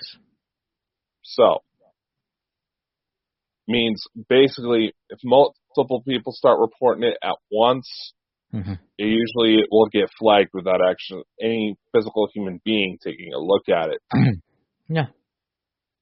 You can technically subpoena the records of every single person who filed that false report and sue. Oh, yeah. Yeah. This is true. Yeah. Now, granted, for legal reasons, I would recommend speaking to an actual lawyer, which we do have on standby because this is an official company. Yeah. For situations pertaining to your particular case. Yeah. Now, I'm just saying that. Yes. And by the way, we are trained investigators. We know how to find that stuff. Well, it's not just that, Tate. It's really good that YouTube said they're going to look in and see who did it, and they're going to investigate it, Because, once again, this drama, trying to act like you're the big dog. Yeah. I'm not one to judge if you want to try to get on these big shows like Ghost Hunters. That'd be hypocritical in my case because I did National Geographic and I didn't even get paid. I did it simply because it was National Geographic. Yeah. But there you go. There we go. You can still have a fucking moral compass and still try to pursue this stuff. That's all I'm saying. Yeah. So, ladies and gentlemen, we thought we'd tell you about that, but we'll maybe go into more detail tomorrow. And because I think it'll be very interesting, some of the subjects are going to come up. So, ladies and gentlemen, have a great Saturday night, and we'll see you all tomorrow, and I'm sure it'll be an awesome show. Take care, and have a brilliant night, guys. And Sherry, get better soon. Yes, Sherry. Much love. Focus on getting yourself better before you worry about us, okay? Don't worry about Lost Magics. It's there waiting for you. Catch you later, Sherry. See. Bye. All right. Come on. Yeah.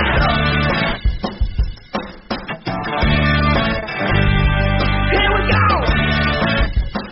Yeah. A demonstration. Come on.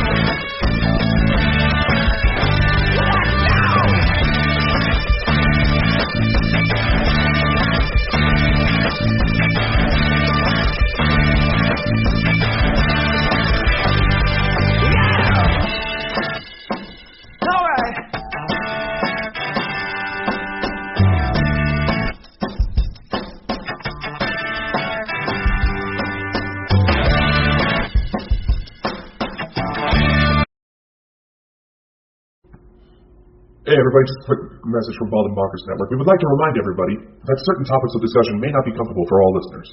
Certain viewpoints may not reflect those of our partners, sponsors, affiliates, our hosts, or that of our guests. We would like to encourage everybody to keep a respectful and open climate of discussion for all topics, no matter how disturbing they may be. So viewer discretion is advised.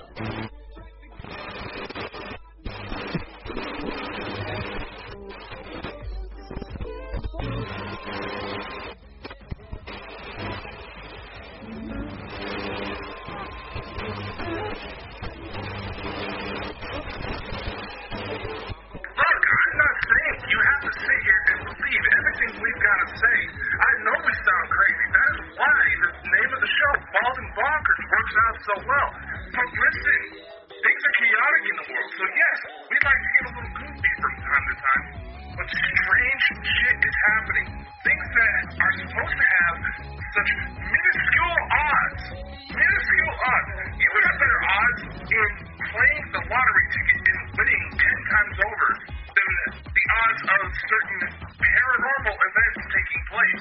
Yet these things are happening, and they are happening more.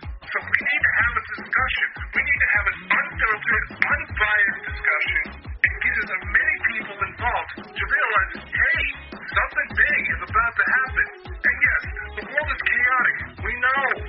Again, that's why we act like total idiots. That's why we aren't afraid to show our true colors. But at the end of the day, you can't argue that perhaps we are on the verge of some of the greatest discoveries mankind has ever experienced. And that is why we bring you the Bald and Bonkers Show. Baby, you can get on my boat and make it rock, yeah. I've just realised my phone was on. I wondered, I thought to myself, where's that strange music coming? Well, ladies and gentlemen. That was too funny. I know. Ladies and gentlemen, we, as you can see by the title tonight, we're going to be talking about frauds in the paranormal. And we thought we'd invite a couple of people on. Lex Paranormal has got to be joining us. He probably will join soon. And we've also got our good friend Mike, the Naked Bigfoot. So how are you, Mike? Are you looking forward to tonight? I really, really am. And I'm glad you put that viewer discretion is advised shit on there, because this is a topic that really grinds my gears. Oh yeah.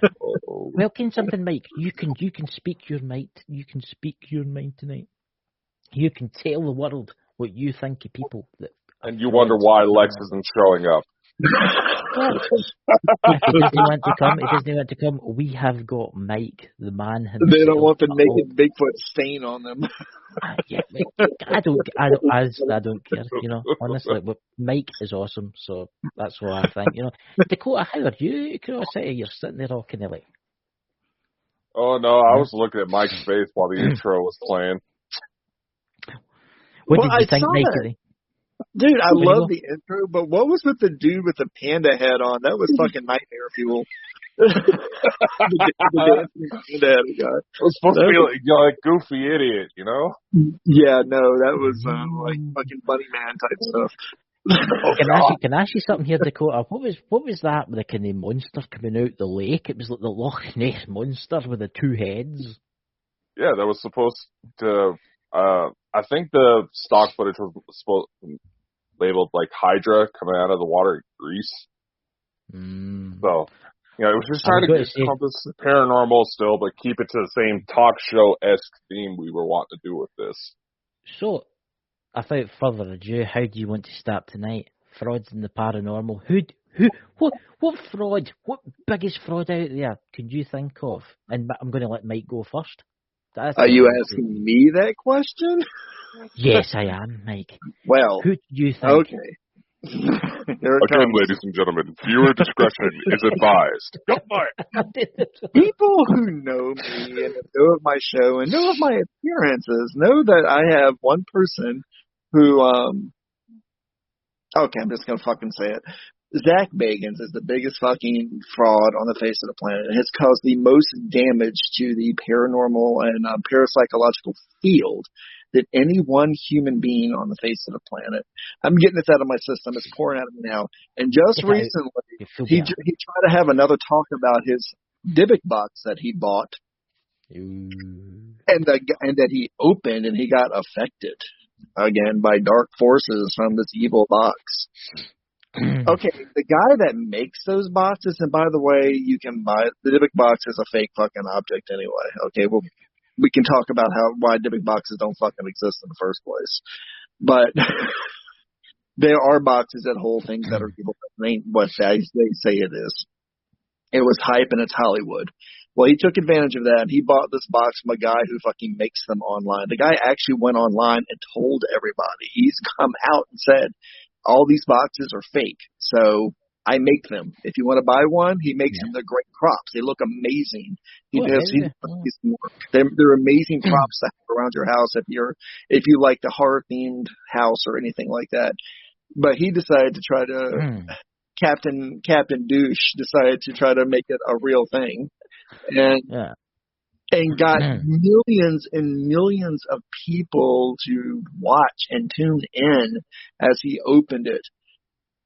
Oh, Jesus Christ! It was like Geraldo Rivera with the goddamn, when he opened up the safe that had absolutely nothing in it. I mean, and then he fucking faked it to make it. The man continues to fake it to make it. He hasn't realized that he has made it. Yeah, I will say that. Travel I will say that, Mike. Yeah, I will say that. When he first started to do it, I thought it was quite good, actually. I did actually think it was quite good. But then he started doing, and I'm going to mention this word that Mike doesn't like, the demons. The demon road.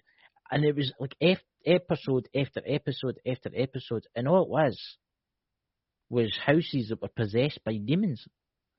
Yeah, and see, the first clue now, if you want to know that somebody's full of shit and they're faking it, and they're doing it to get their own Travel Channel or Discovery Plus channel show, is when everything's a fucking demon. Suddenly everything's a fucking demon. Yeah. Or a poltergeist. That's the other big thing now. A poltergeist or a demon. Yep. Yeah. Very rare things at that. Demons. Everything is a demon. Everything is dark forces. It could be, you can go into a haunted house, a truly haunted house, and have a once human spirit at that haunted house. And they're much like they were when they were alive emotion-wise. If they're pissed off at somebody's in their house, they're going to affect you in a pissed off manner. And you automatically say, oh my God, it's a demon, because Zach says it's a demon when it does that. Yeah. No, princess, it's not. Yeah. I mean, I can see where you're coming from. I mean, you get souls that have been on the earth and they're like really bad. Murderers, rapists, such and like that. And they're in, say, a location, we'll just say an abandoned mental asylum or something, right? And somebody will go in there and they'll be walking about with their torch. Oh, I've been scratched. It's a demon. But people don't understand. Dominatrix that haunts here. There's 3 scratches on my neck. I've just been attacked by a demon. Yeah. If there really is a spirit of some sort, whether it's once human, inhuman, or unhuman, they have to use energy to be able to manifest to touch you. Those are probably if it truly happened and you didn't fake it, they're burn marks, they're energy marks where it touched you. These things are made up of energy. Yes. And your skin is going to react to being touched. Like if you stuck your finger in an outlet, number one, you're going to go shooting across the room. And number two, you have a burned finger. Well, that's what happens with them. They're like live wires when they touch you. Yeah. They're not trying to hurt you. They're just trying to make contact with you, but inadvertently hurt you, if it's true. Because I've seen people run their hand across the back of their neck and down their arm. Yes. I feel something. And you can see their nails digging into it as they do it. I'm going, yeah, you're full of shit. You're officially full of shit. Look, YouTube is for a lot of fakers out there. And oh, my God, YouTube. Oh. Zach Bagans I blame that fucker egg for this too, because he is responsible for this. Because you have shows on the Travel Network and Discovery Plus, and a lot of the personalities they had their starts on YouTube doing YouTube videos, fake ass YouTube videos, but because they get a million hits and get a ton of attention. Yeah, they keep doing it. They can. It's good ratings for. It's amazing ratings for the Travel Channel and Discovery Plus. Now, when you have an actually fantastic show like the Holzer Files, which I love the Holzer Files because I love those three people that did the Holzer Files. They were fucking amazing, and they're the real deal. They don't fake it to make it. When that show, because they'll go into a place and nothing absolutely happens, and they'll look to the camera and go, "This is what happens." Sometimes something happens. They're honest. Or you would have Cindy Kaza walk into the room and go, "There's absolutely nothing here. I feel nothing here." People didn't want to see that. They wanted her to walk in and go, "Oh God, I'm being attacked by demons. I have darkness all around me. I see blood dripping off the walls." No, they're the real deal, okay? They're honest. They're honest about what they're experiencing, but honesty does not help with ratings at all. I know. It's a sad thing because I love the Holzer Files. On Mike, I love the Holzer Files, and then they cancelled it. It killed me when they did that. It killed me when they did that. I wrote one of the, and I usually don't write like hate letters to any networks or anything, but I wrote like 15 hate letters, emails to the Discovery Channel and to the Travel Channel. I went off my shit when they took them off. I still follow those guys on Twitter and on their and all their networks. I really like seeing what they're doing now with their life and what they're doing, because they're the real deal. They've done so much to help advance the paranormal field with their research and with their experiences. It's amazing, and they don't bullshit. They don't bullshit. Yeah. They're the real deal. Yeah, it's honestly.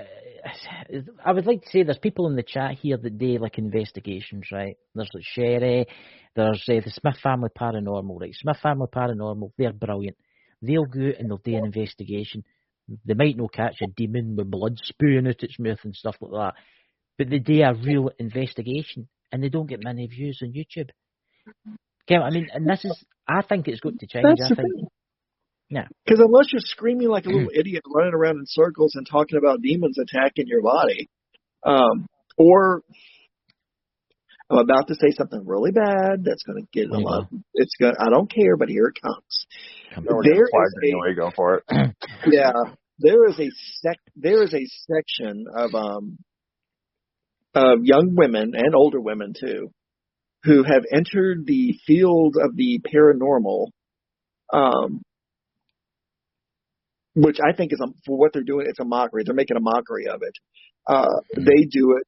These young ladies and these women, they do it. I call them paranormal hoes because they sell themselves by making themselves look like a really cheap whore, and they're supposed to be paranormal investigators. But all you see when you watch their channel is an overly made up face, really badly dyed hair, and giant floppy tits coming out of a shirt that's too small. And they're making an absolute they're making an absolute mockery of paranormal investigations.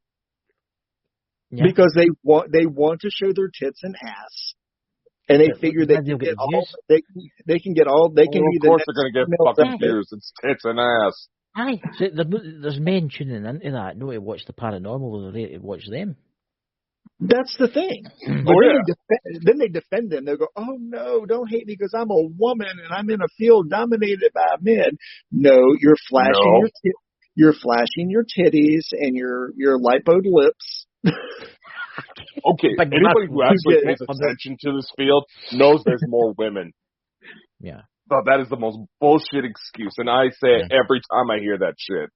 Oh yeah, that I love it when it comes out of their mouth, because sometimes they'll do something like they'll go on Twitter, especially Twitter, and they'll start asking. They'll post pictures of themselves holding like a little ghost or something, a little doll, going, "Oh, you got to watch my next paranormal video. It scared me so bad, and my nipples are so hard because of it. Can you send me money for a new shirt?" And I'm sitting there going, "What the fuck am I watching?" They've turned it into paranormal porn. For God's sake. Don't give him any ideas, Mike. I don't. What are you talking about? There's already people that say they have sex with ghosts on a regular basis. They are the definition of frauds. They really are, and they're scammers too. Again, they flash their titties and their overly made up face, and they showed more camel toe than all the fucking camels in Egypt. Just to get people to watch their show, and maybe there'll be a clip of them on Paranormal caught on camera on the fucking Travel Channel. We'll see them flopping their titties around talking about, "Oh God, a ghost just touched my breast." Oh wait, look, I think I know somebody. I have scratches on my I have scratches. Yeah. I have scratches on my Chris. I have scratches on my nipples. Everybody look at that. Oh, and then they'll go back on Twitter and they'll go, "Oh, you need to watch my video where I got attacked by a demon and it touched my titties." I'm going, "What?" Well, this is absolutely brilliant. This is one of the best episodes I think we've ever did. Oh God. Yeah, I'm sorry, guys. No. I told you this is a subject that gets me all. We have a warning label for a reason. People complain. Now we have the warning label. The Band-Aid's fucking ripped off, you assholes. Yeah. And if you don't like it, I don't give a flying fuck. Well, if you watch my show, I give a warning on every one of my shows because I cuss like a sailor sometimes on my show, and I say worse things than this on my show on occasion if I get really wound up. Here's a question for you, Mike. What's your thoughts on that person that said they married what was it, a 500-year-old ghost of a pilot? Oh God, wasn't it? What was her name? Amethyst Rain, I think it was. Nah, something like that. Then she got pissed off and called off the wedding because her ghost husband kept disappearing. That's what they fucking do. They're paranormal attention whores. There, I said it. And paranormal attention whores come in all flavors. They come in all sexes, all races, all body types. They're paranormal attention whores. They don't care if it's bad attention or good attention. They don't mind being the victim. They don't mind being the misunderstood victim because nobody understands my empathic abilities and make ghosts touch my titties. I mean, really? Really? God. They God, love that's the victim brilliant, card when somebody calls them out on their bullshit. I'm sitting there going, yeah. And then they got these defenders go, oh no, you don't understand. Her titties have a mind of their own. They just attract as many ghosts as possible. You don't understand what she's going through.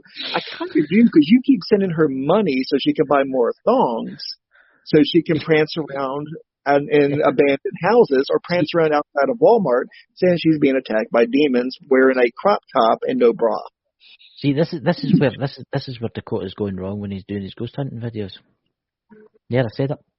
Your tits are bigger than mine, Chris. Shut the fuck up. How did I go from Zach? See, Zach Bagans is the ultimate attention whore, and he's the one he started this shit. He brought out the Bagans bunnies out there that can they flash their shit all over town like they're Sharon Stone, and they're not Sharon Stone. I mean, I'm sorry. The Bat Cave is empty. Close your legs. Close your legs. Trash box. Close your legs. Nobody wants to watch you being touched by ghosts, okay? Nobody wants to, But that's, you got to that's remember. You've got to remember the world we live in today and the way media works. Okay, I mean, it's madness. It's all about clicks and likes, Mm-hmm. It's all about dicks and tits. That's all it's about. Yeah, when you go, man. What's that? Sorry, but you're getting all this. This is de-stressing for you, mate. You're going to feel great when you're going to feel. We should actually open up our own kind of welfare kind of group. People that feel stressed and want to come on and tell their story. Isn't that the whole reason why we take the comedy route for this? But we're all mad anyway, I will tell you what. You guys have heard me talk about cursing and teaching people lessons. Mm-hmm. I have a wall.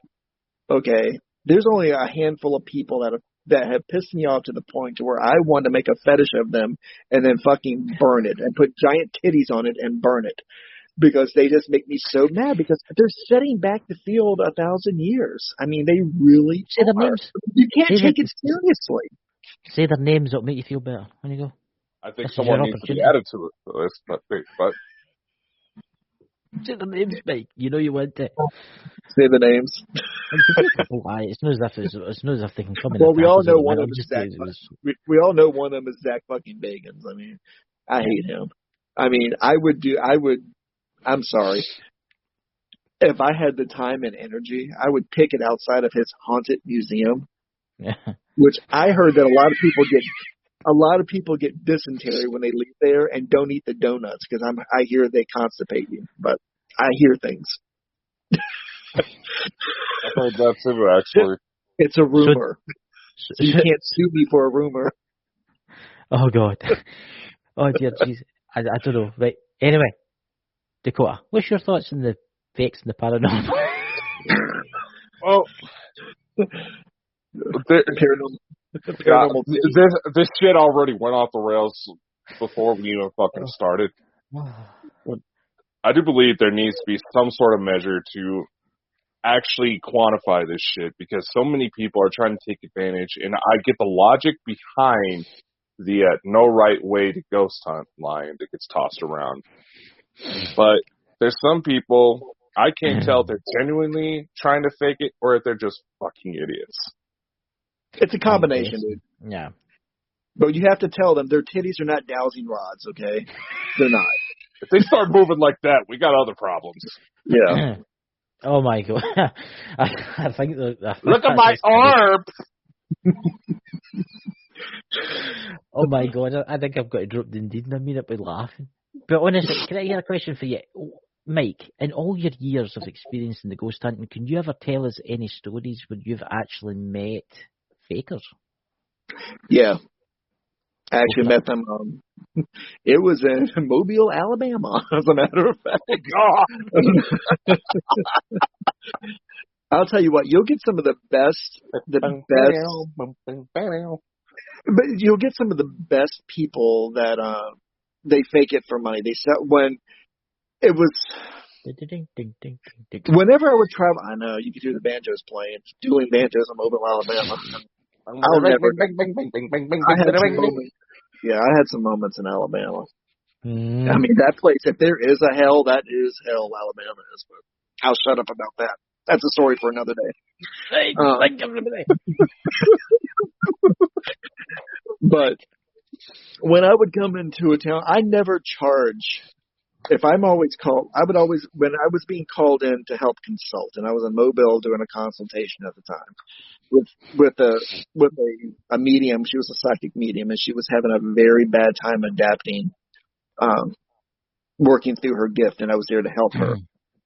And usually when I would arrive to a town, the especially in Mobile at the time, back in the early 90s, word usually spreads pretty fast when I'm in town, that the weirdo's in town. So I've been called worse, trust me. Glad to know I'm not alone. And there was a team of investigators, ghost investigators. And there's a place called Willis Plantation, which is right outside of Mobile, on the western part of Mobile. Willis Plantation. And there was a rumor going around that they were being attacked by spirits of former slaves there that were tormenting the workers there. Well, a team of paranormal investigators, there was 6 of them, as a matter of fact, assholes. They were trying to get my friend, who I was helping, to come out there with them to add validity to their investigation. And I got involved in it when they did that. The first thing I noticed was that they were charging for their services to come out there and do the investigation. All right. They also had members of the press that would meet them out there, and they gave a little press conference before, after, and during the investigation. And I had never heard such a line. And I went out there with my friend. I actually took her away from the investigation because there really was something there at Willis. There still is something there at Willis Plantation, and it's incredibly aggressive, and it's incredibly dark, and it's incredibly mean. I mean, really I'm not talking about like evil. I'm talking about it's mean. It will hurt you if it has enough energy to hurt you. It would reach out and hurt you, and it was hurting her. And they were standing over her with their cameras and their fucking 8mm cameras going and their microphones. And she was on her knees with her hands over her eyes and putting them over her ears because it was fucking hard with her. Yeah. Doing this running commentary the entire time instead of trying to help her leave the situation. And I stepped in and I stopped it. And I actually threatened to beat one of them with an axe handle if they did not get out of my way when I was taking her out of that damn plantation, off that plantation. But they did it for notoriety. They did it for money.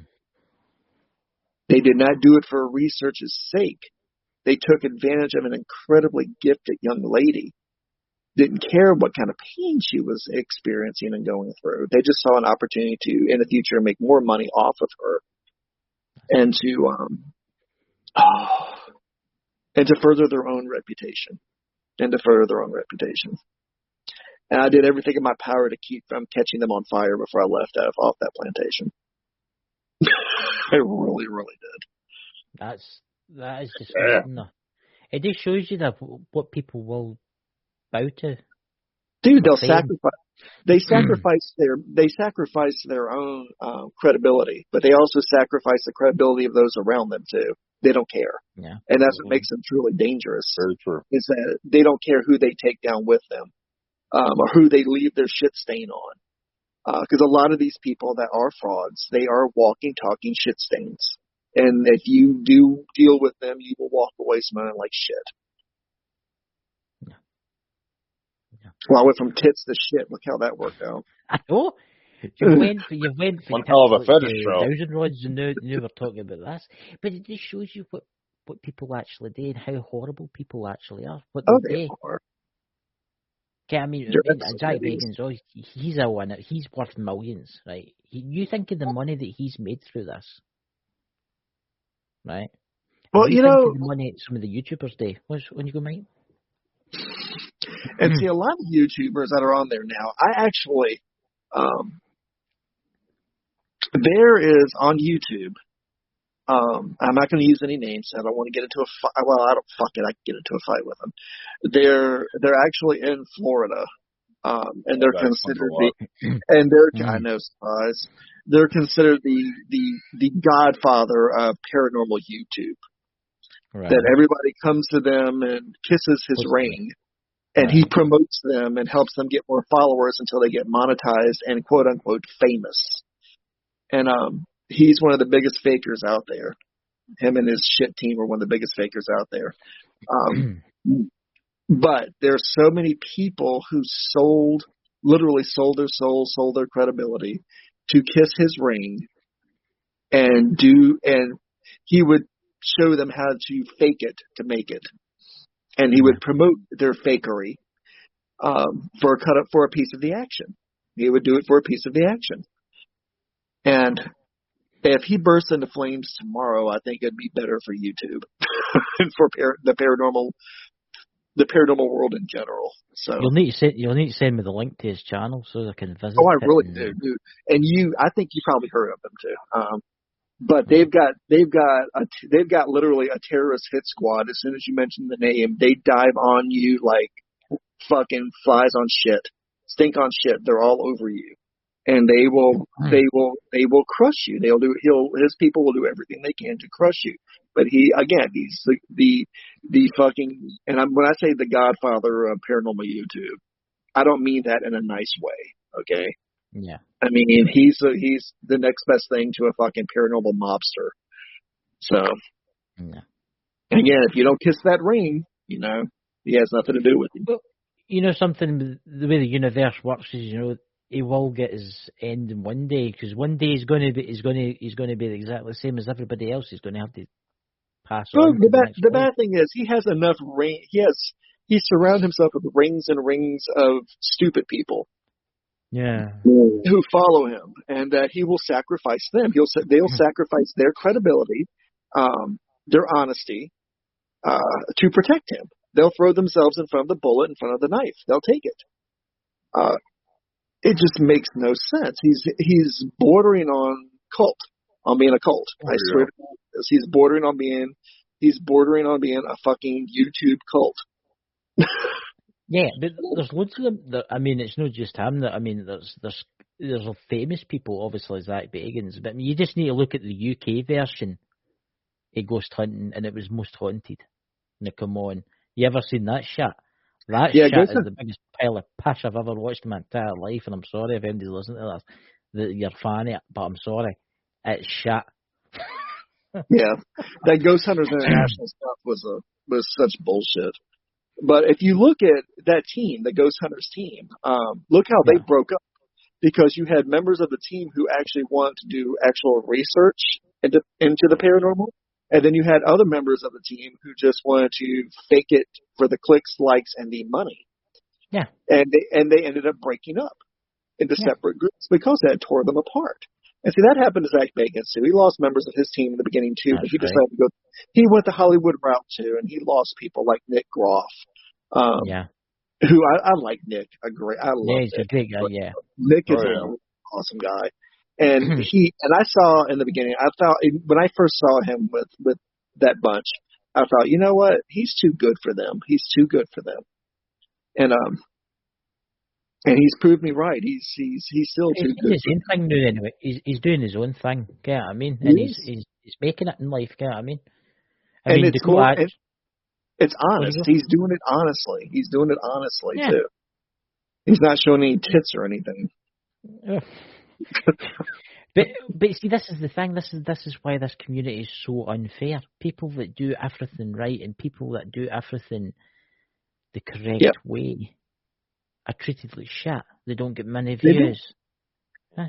And something else I want to bring up to you is the drama in the paranormal field. What's your thoughts? I'm so good at staying out of the drama of that. Sometimes I'll dip my toe in it just for shits and giggles and just watch it. But I don't understand it because it goes from doing an investigation in a haunted swamp to talking about somebody's baby's daddy. Yeah, it's quite weird. It's quite weird, mate, because the K2 meter hasn't lit up all night in Dakota's room, and when we started talking about drama and the paranormal, it's lit up because whoever's round about us, I think they agree. It's not that; it's just the jealousy. It's the jealousy that's involved in this field. People turn against you. Yes, I tell people because I don't. And now Mike's sounding like a Cylon. Yes. Yeah, we just turned something up. Everything I've always stayed humble in my paranormal life. Even with my little channel that I have, there's nothing fancy about it. It's just me being a storyteller and telling my stories and sharing, educating, and having a good time. There's nothing. My show that I do my show like I live my paranormal life drama free. Oh, yeah. You're just in time. All the activity's starting up. Sorry. Hey, Lex, bud. You're just in time. All the weird stuff's starting to happen because we're talking about crazy stuff happening in the paranormal, and Dakota's EMF spiking, and Mike started to sound like a Cylon. Oh. That's not better now. Nope. You still sound like a Cylon. That's so weird that happens. That's so weird. So you're saying, Mike? God damn it. Hold on. Motherfucker, I'm getting all these stories right now. God damn it. So we'll jump to Lex. Lex, but you missed a wee bit at how we were talking about frauds and the paranormal. You're a man. You know a lot about this kind of stuff. Mm-hmm. What's your opinion on it? Oh, so what's my opinion on frauds? Yeah, in the paranormal field and ghost hunting in particular. What is it? We'll start with the obvious, that it does a huge disservice to the authentic ones, to the real evidence and the work we're trying to do, because it is work, it is science, it's research, it's an experiment, it's a hypothesis, and people who fake it are ruining that for the people that are really trying to get some answers here. Mm-hmm. But the other side of it is they're all thieving little toe rags. They're all selling stuff to an audience under the impression that it's real, and they're making money from it. And I think they're the scummiest people on any platform. There's a few that I hate more. There's a few that I hate more than others. There's the guy that fakes his Randonautica videos. He's not that bad. He's probably a nice guy, but his videos are just fake as shit. Then there's the other two that made their own versions of Randonautica and have sold it to people under the premise that it really is a haunted app. So they're robbing people, and I don't respect them at all. So. Well, listen, Lex, you can say what you want tonight. This is like an AA meeting for the paranormal. Mike's ready to tell us his fears, but I think he's still got some there, You still get some there, Mike? You still get some there? Well, it depends. I can name names and go off on them, but I don't want to get you guys in trouble. We have a viewer discretion advised thing now anyway. We're good. I just don't want your show to get penalised for it. That's what I mean. It doesn't matter if it gets penalised. It doesn't matter. Okay, I so get penalized for using my own damn music on shows, so I don't give a fuck anymore. Okay, so let's take under. There's different tiers of fraudsters. You can start from the smaller ones that don't. The small, like I said, like the Randonautical one. So that's Jasco. Teams like Jasco that just keep faking all their Randonautica videos. Faking the stalking, leaving themselves messages somewhere and then finding them in their videos, but the handwriting's always the same. And if you go back far enough in their channel to where you see them writing something, you can compare it, and you can find out that, oh, magical, you've got the same handwriting as your stalker. So it's a harmless fake.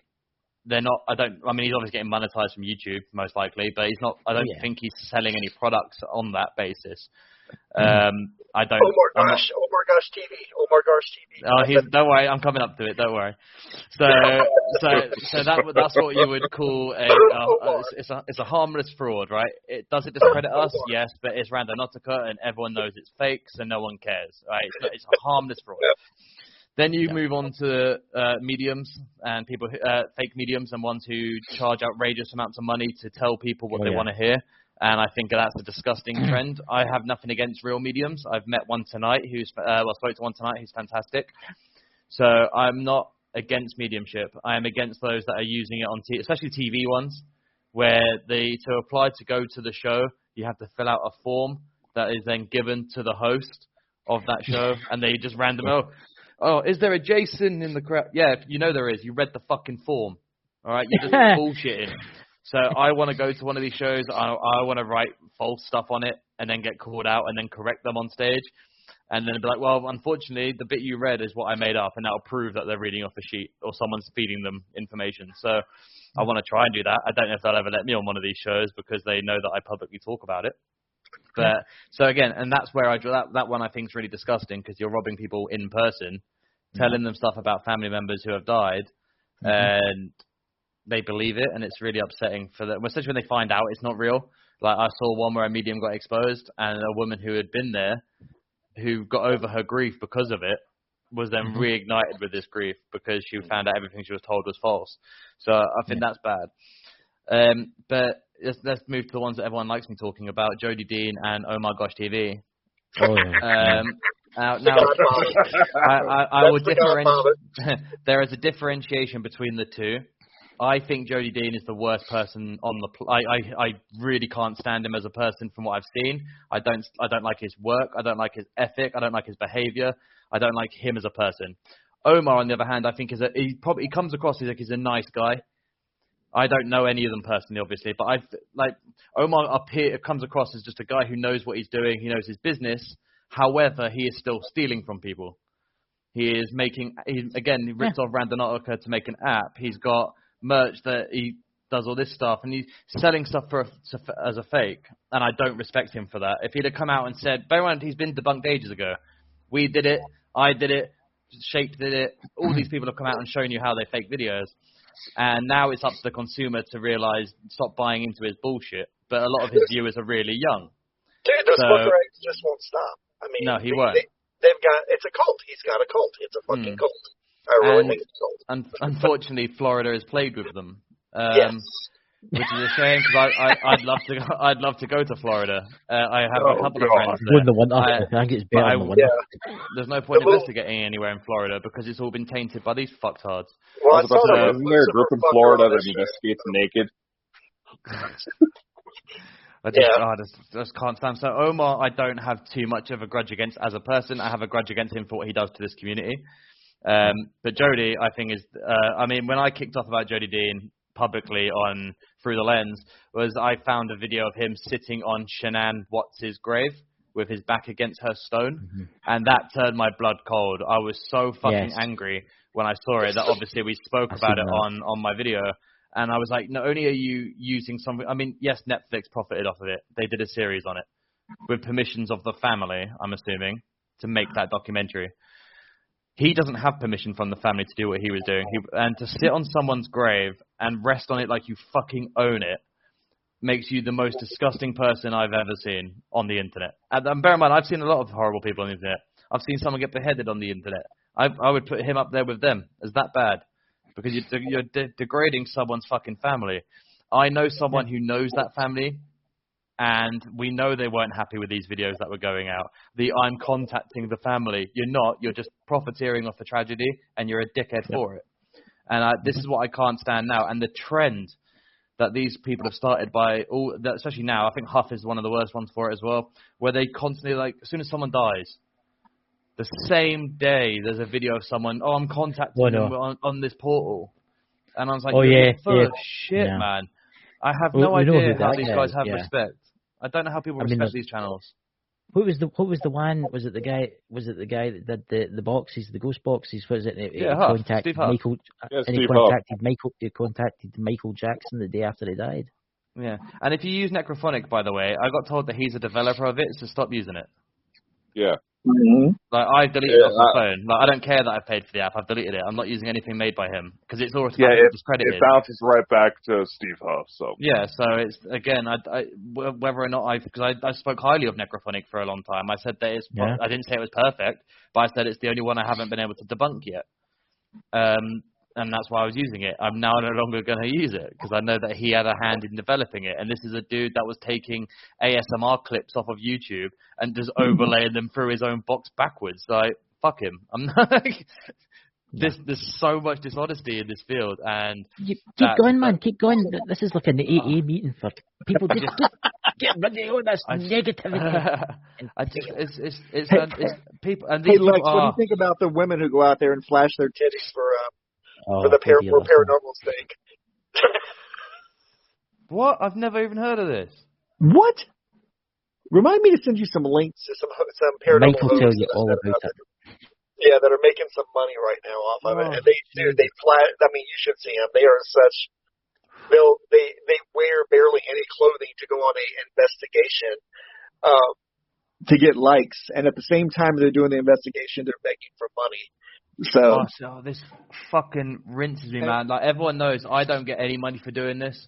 See? Yeah, like maybe one day I will, and I'll be thankful for it. But I'm never gonna beg for the money because it's not.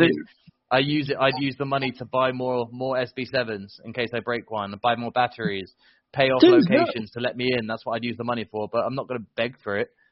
I'm gonna get kicked out of my apartment, or I have back taxes or some crazy bullshit like that.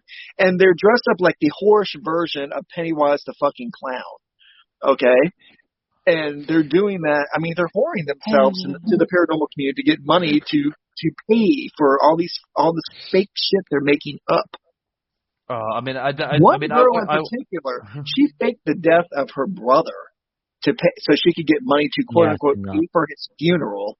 Oh, that reminds me of that J-Station prick in it who faked his girlfriend's death on YouTube, and all his fans were getting upset and crying over the incident, and it turned out he was just fucking faking it. She was like that. She was flashing her titties all over the place and crying on command about her brother who was dead. And the fucker egg was in there filming it while she was doing this. Her brother was I've just seen someone put, there's a group name that Smith family just put in the chat there, Sam and Colby. Oh, God. If anyone remembers me when I started YouTube, I thought really highly of them, but not as investigators. I enjoyed their channel, and then they turned into these investigators, and I was kind of intrigued into it. And I hadn't started doing this yet. And annoyingly, I watched all their videos when they were doing them. And then as I got more and more involved in this, I just realized how full of shit they are. But I do have a fun story for you. There's a location they went to about 2 months ago that some people that I know had contacted about wanting to go there. And they gave us all the juice that Sam and Colby had told them to do all this stuff to fake it all and all that crap. And Jesus Christ, man, I used to love them. And now I don't because of that. I mean, again, they're great guys. The whole group of them is nice. I've watched them since they're on Vine, so I know they're really nice dudes.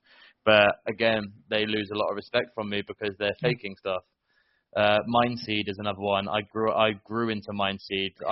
If you watch my videos, you can see that the way I format my editing is based on how they did theirs, because I liked the format with them talking to the camera and the history stuff put into it. So I was like, I'm going to do that in my videos, and I'm going to try and make it work on my end. I'll be like the British version of them.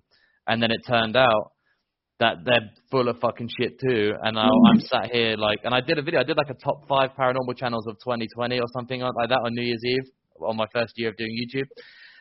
And all of them are fucking wank. Except for one. Like, I've got Hunter Phobia still in that list, and he's a friend of mine, so I'm not going to shit on that. But everyone else that was on that list, I think who did I put on this? The Paranormal Files, who are, I think he catches a lot of good stuff in his videos, but I think a lot of it is not meant to. I don't think they know they're catching it because they're too busy playing up for it. Who else up in there? Sam and Colby was in there. Mindseed was in there.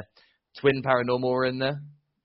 And I'm currently doing a deep dive into Twin Paranormal to make sure they don't break my heart too, because now I'm noticing some certain things in videos that I didn't want to notice before. And I actually, again, I really like the team. I like the guys there. I like them. And I think I think that it's fake. So that hurts me a little bit.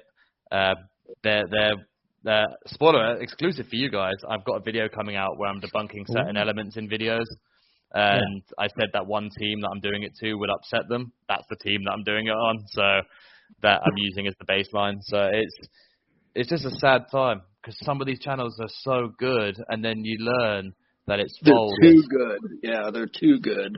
And at the beginning, these guys weren't. They were seen genuine. The videos weren't doing a lot. There wasn't shit tons going on. And again, I love Twin Paranormal. I love the team. I love each and every one of the guys. I think Ryan and River are the most polite investigators I've ever seen. But recently, it seems something isn't right, and I'm going to call them out on it because no matter where, if you start on the foundation of being honest and then you start faking it because you're getting bigger, then you never deserve the platform. You don't deserve your audience because there are people that have worked harder. I don't deserve their audience. I haven't found anything worth it yet. I've done some good videos.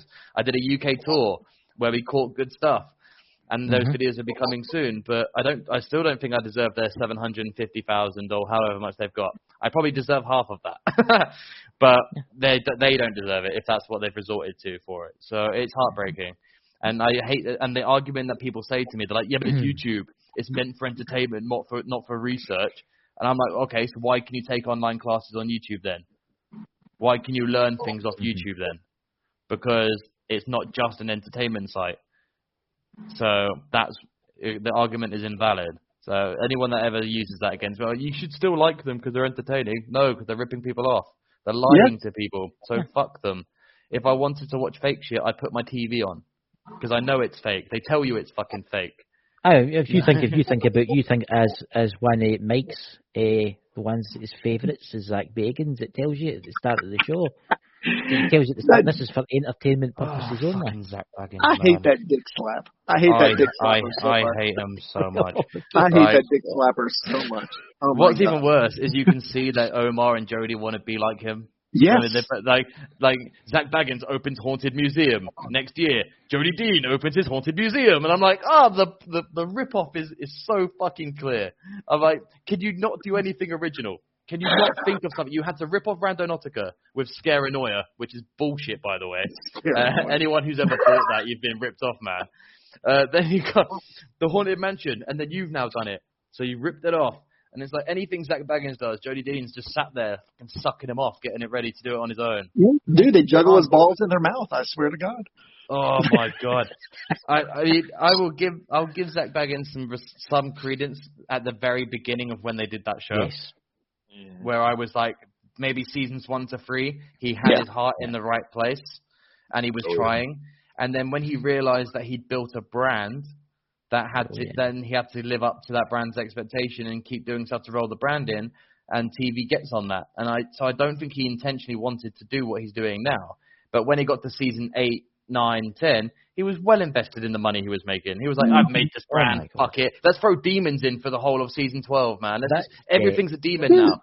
It works with attitude. Let's do that. P.T. Barnum. He was a half-assed P.T. Barnum now. P.T. Barnum did it much better, okay?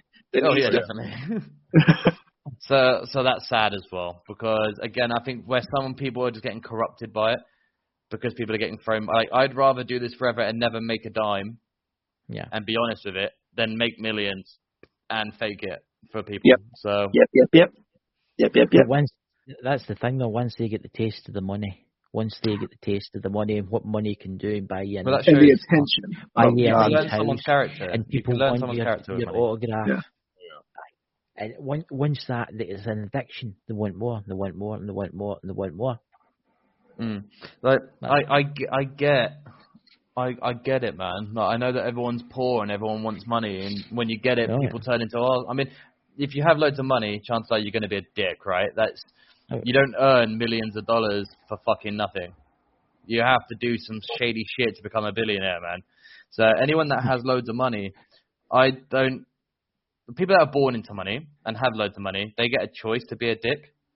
Mm-hmm. People who've come from absolutely nothing who get money need to learn to stop becoming dicks. Like when you get to a certain point of when you earn a certain amount of money and you know you never have to work again. Just remember, these people need to remember where they came from, man, because they're the people they're exploiting every day. These fake paranormal shows are doing the same thing. They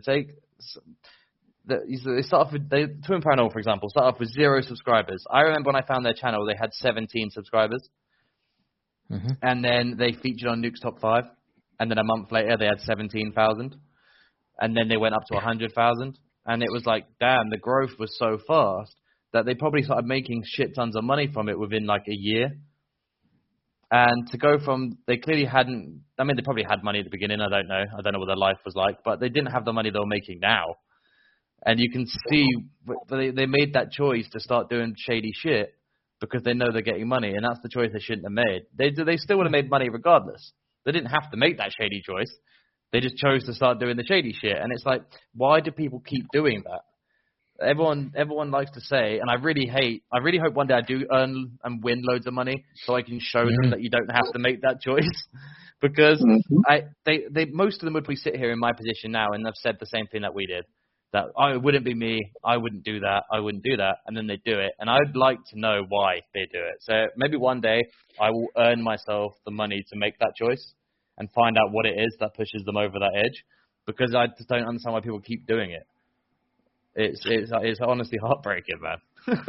I know. I mean, they sell their soul with all this fakery. I mean, their credibility and their soul. I mean, it just slides right out of their asshole completely. Yeah. Yeah, I mean, they've probably caught, again, I reckon Omar's probably caught some real stuff in his videos and not noticed it. Yeah. You know, when he's not too busy playing cans being thrown in reverse to make it look like it was thrown at him. Yeah.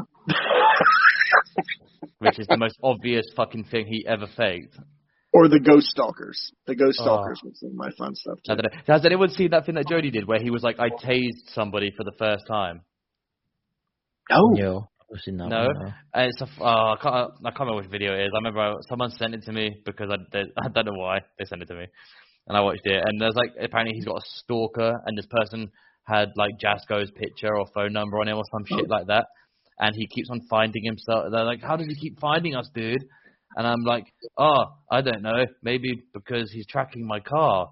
And then he opens his boot and there's a tracker in there, and he's like, oh my god, I found a tracker. Let's look for another one. And I was like, if you find a tracker on your car, what makes you think there'd be a second one? I did see that. I did fucking see that. And then he finds the second tracker, and I'm like, magically you found the second one because you knew there was two. Because he didn't look for a third tracker. He knew there wouldn't be more than two. Yeah. Which again, red flag. And then they knew anyway. So he maces this guy, not tases. Sorry, he maces this guy. And I googled the fucking thing. I can get it. You can find it on Amazon. It's a fucking water gun. It gives you a water capsule to use. I mean, you could use it as a mace thing, but it comes with a thing of water. It just blows my mind. He's just an ass clown, just a pure ass clown. And this whole stalking thing was like, it's Jasko's picture. What do you want with Jasko, man? And I'm like, okay, so Jasko was doing a series of being stalked that you thought was doing really well. Then you've called him, hey Jasko, can I get in on this? Yeah. And he's gone like, yeah, bud. Don't forget to give me that $1 million for it, though. Yeah, no worries. I made $5 million from extorting kids today. Don't worry about it. And then they did it, and it couldn't be more fucking obvious. Yeah. Couldn't be more obvious. The only thing I've ever seen that's more obvious than that was when I saw a video of some other Florida guys, and they had what's his fucking name? Lou Rock. They had him in this group. There's like 8 of them in this house. And then magically in the video, when they all got cameras on, magically in this video, Lou Rock disappears. and you can't see him, and everyone's like, oh, where's Lou Rock gone? And then someone seems to be kicking in the fucking ceiling of the house. But everyone's in the same room filming the kicking, but Lou Rock's not in the room anymore. And I was like, oh, I wonder where he is. And then he reappears in the kitchen of the video, and he's covered in like attic dust, like the insulation dust. He's covered in that. And I'm like, oh, I wonder what that's all over his clothes. Why is the banging stopped now that you're back here? It's fucking weird. That was the most obvious one I've ever seen. But and then you do these. People piss me off, man. What the fuck's with Florida? What is wrong with Florida? I don't know. South Carolina. It's Florida and South Carolina. The worst ones are in Florida and South Carolina. Are you on about the South Cats? Maybe it's something. Do you know them? Those guys? I do, actually. I know them quite well, actually. I was on Twitter once, and I remember I was seeing a tweet of them. They got pissed off that no one came into their live show or something. And they bitched about it on Twitter. And like, we're going to leave. And I was like, then fucking leave. Just quit then. Dude, they left every other fucking week. I know. To get people to come I'm on. like, what are you doing, They even faked a breakup to get people to come on and watch the breakup videos. It's so poor. Henley Paranormal did the same thing where they just announced that they're going to quit. And I was like, why do you have to announce that you're going to quit? Just quit. If you're saying that you're quitting because no one gives a shit, why do you think we give a shit if you post that you're going to quit YouTube? Just do it for you. And the drama. And they don't realise that it shows off their character. If I was to go and free up the bandwidth, quit. Yeah. If I was going to go on Twitter and announce that I'm going to quit YouTube, right? I'm quitting YouTube because no one cares about my content. Do they not see the irony of why they're of that? We can see the irony. You said you don't care about. You're not doing YouTube for other people. You're doing it for you. Yet you care that I couldn't make it into a live. Don't give a fuck, man. Like, if you're going to quit. Do it for you and you alone. I do paranormal investigations on YouTube because I enjoy doing it. I am privileged that people watch my videos. I'm privileged that people watch my live streams. That's me. Right? It's a privilege. When people just listen to me, I mean, I'm happy that they listen to me in my stories. I'm very happy. If people couldn't, I know there are people on this platform that know who I am who don't give a fuck about me. They've seen me tweet. They don't care. They've seen a video. I'm in their suggested box. They don't give a shit. If I quit tomorrow, they wouldn't care. All right? So neither do I. If I just eventually quit, I will just disappear. I'm not going to make some big fucking, I think it's about time I quit because no one subscribed to me. And then watch my subscribers go up. Fucking assholes, man. It's because I care, but you keep doing the right thing and everybody loves you. Don't go away. And then the next day, it's like, oh my God, I gained 50 subscribers since I announced I was going to quit. I'm going to stay on now for you guys until the next 5 people. They just need to pull the dick out of their mouth. I mean, it's just so fucking annoying. I don't know how they think they come across. I'd love to sit in a room with these people and be like, look, you honestly tell me what you think the internet thinks of you by the way that you post. Because it's not good. I don't know how people feel about my tweets, right? I don't put out anything bad. I mean, during the Johnny Depp trial I was very pro-Johnny. I found them very interesting, your tweets. Bearing in mind, I was very pro-Amber at the beginning of it until I watched the trial. I did some Amber Heard shit. I admit I did some Amber Heard shit. So I spent ages arguing with people about the stuff, using stuff from the trial, speaking to people. And I was pro-Johnny the whole time. So my whole Twitter account was turned into that. So if I lost people during that, then that's okay. Because if they were on Amber's side and didn't like that I was on Johnny's side, then fine. I fully understand why you left me alone, don't like me anymore, that's cool. But anything else I tweet about, genuinely, is about paranormal stuff. It's about what I'm doing. If I'm watching the football, it's about the football. I show who I am through my Twitter. And Dakota and Chris know me very well, know that that's who I am. They can see who I am from my Twitter. So who do these other people think they are from what they tweet? Dude, they're ass monkeys. If you're going to sit and bitch about YouTube, I'm not getting the views I used to get. Maybe it's because you're shit. Maybe it's because you're lying to people. And we know you're lying to people. Little honesty check. It is. I was like, here's a good example. When UGUE came out and announced that they faked a lot of their content. I mean, they were kind of forced to because they were caught on it more than once, and they did like a big video on it. And they were just like, okay, yeah, we've been doing it. They lost a fair amount of subscribers, but they didn't lose all of them. And that's important. They still had enough to be monetized after announcing they were lying to everybody. So they could still go on Yeah. and make parody content. They could make fake content now that we know it's fake. And I wouldn't have an issue with that because they've announced to the world, this is all staged, man. We're just doing it for fun, staged work. I get paid to stage paranormal videos. Cool with that, man. That's cool. Fucking You people announced still it. believe them, though. I don't get it. There's a whole. They did a video where they told you they were lying. Like It's a cult. It's a fucking they were cult. lying. That bothers me, man. I was like, but and this is the thing. You've got to Here's remember another- there's a lot of stupid people in the world. There is, but the best person who fakes paranormal content, who's been honest about it from the very beginning, is Tim Morozov, the man who puts it at the beginning of his video in Russian, right?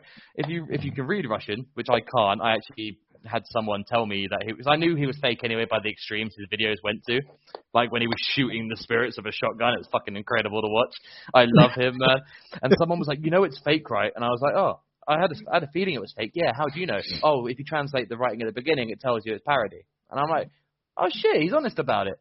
He's got fucking shitloads of subscribers. He makes great content, and he's honest. Why do you have to be a cunt about it? Just be honest that you lie. Be honest that it's fake. Stop ripping off kids. Stop making apps because you think you're cool and you're down with the kids. Jody, you're like 95 years old, man. Just fucking quit. I don't know if anyone's retire. Did you ever see that thing where I like when I made the video on Jody on Through the Lens, he put up a tweet video and he's like wearing a Canadian Raptors hat, which was quite funny because my co-host is Canadian, so we were like, oh, that could be a subtle diss.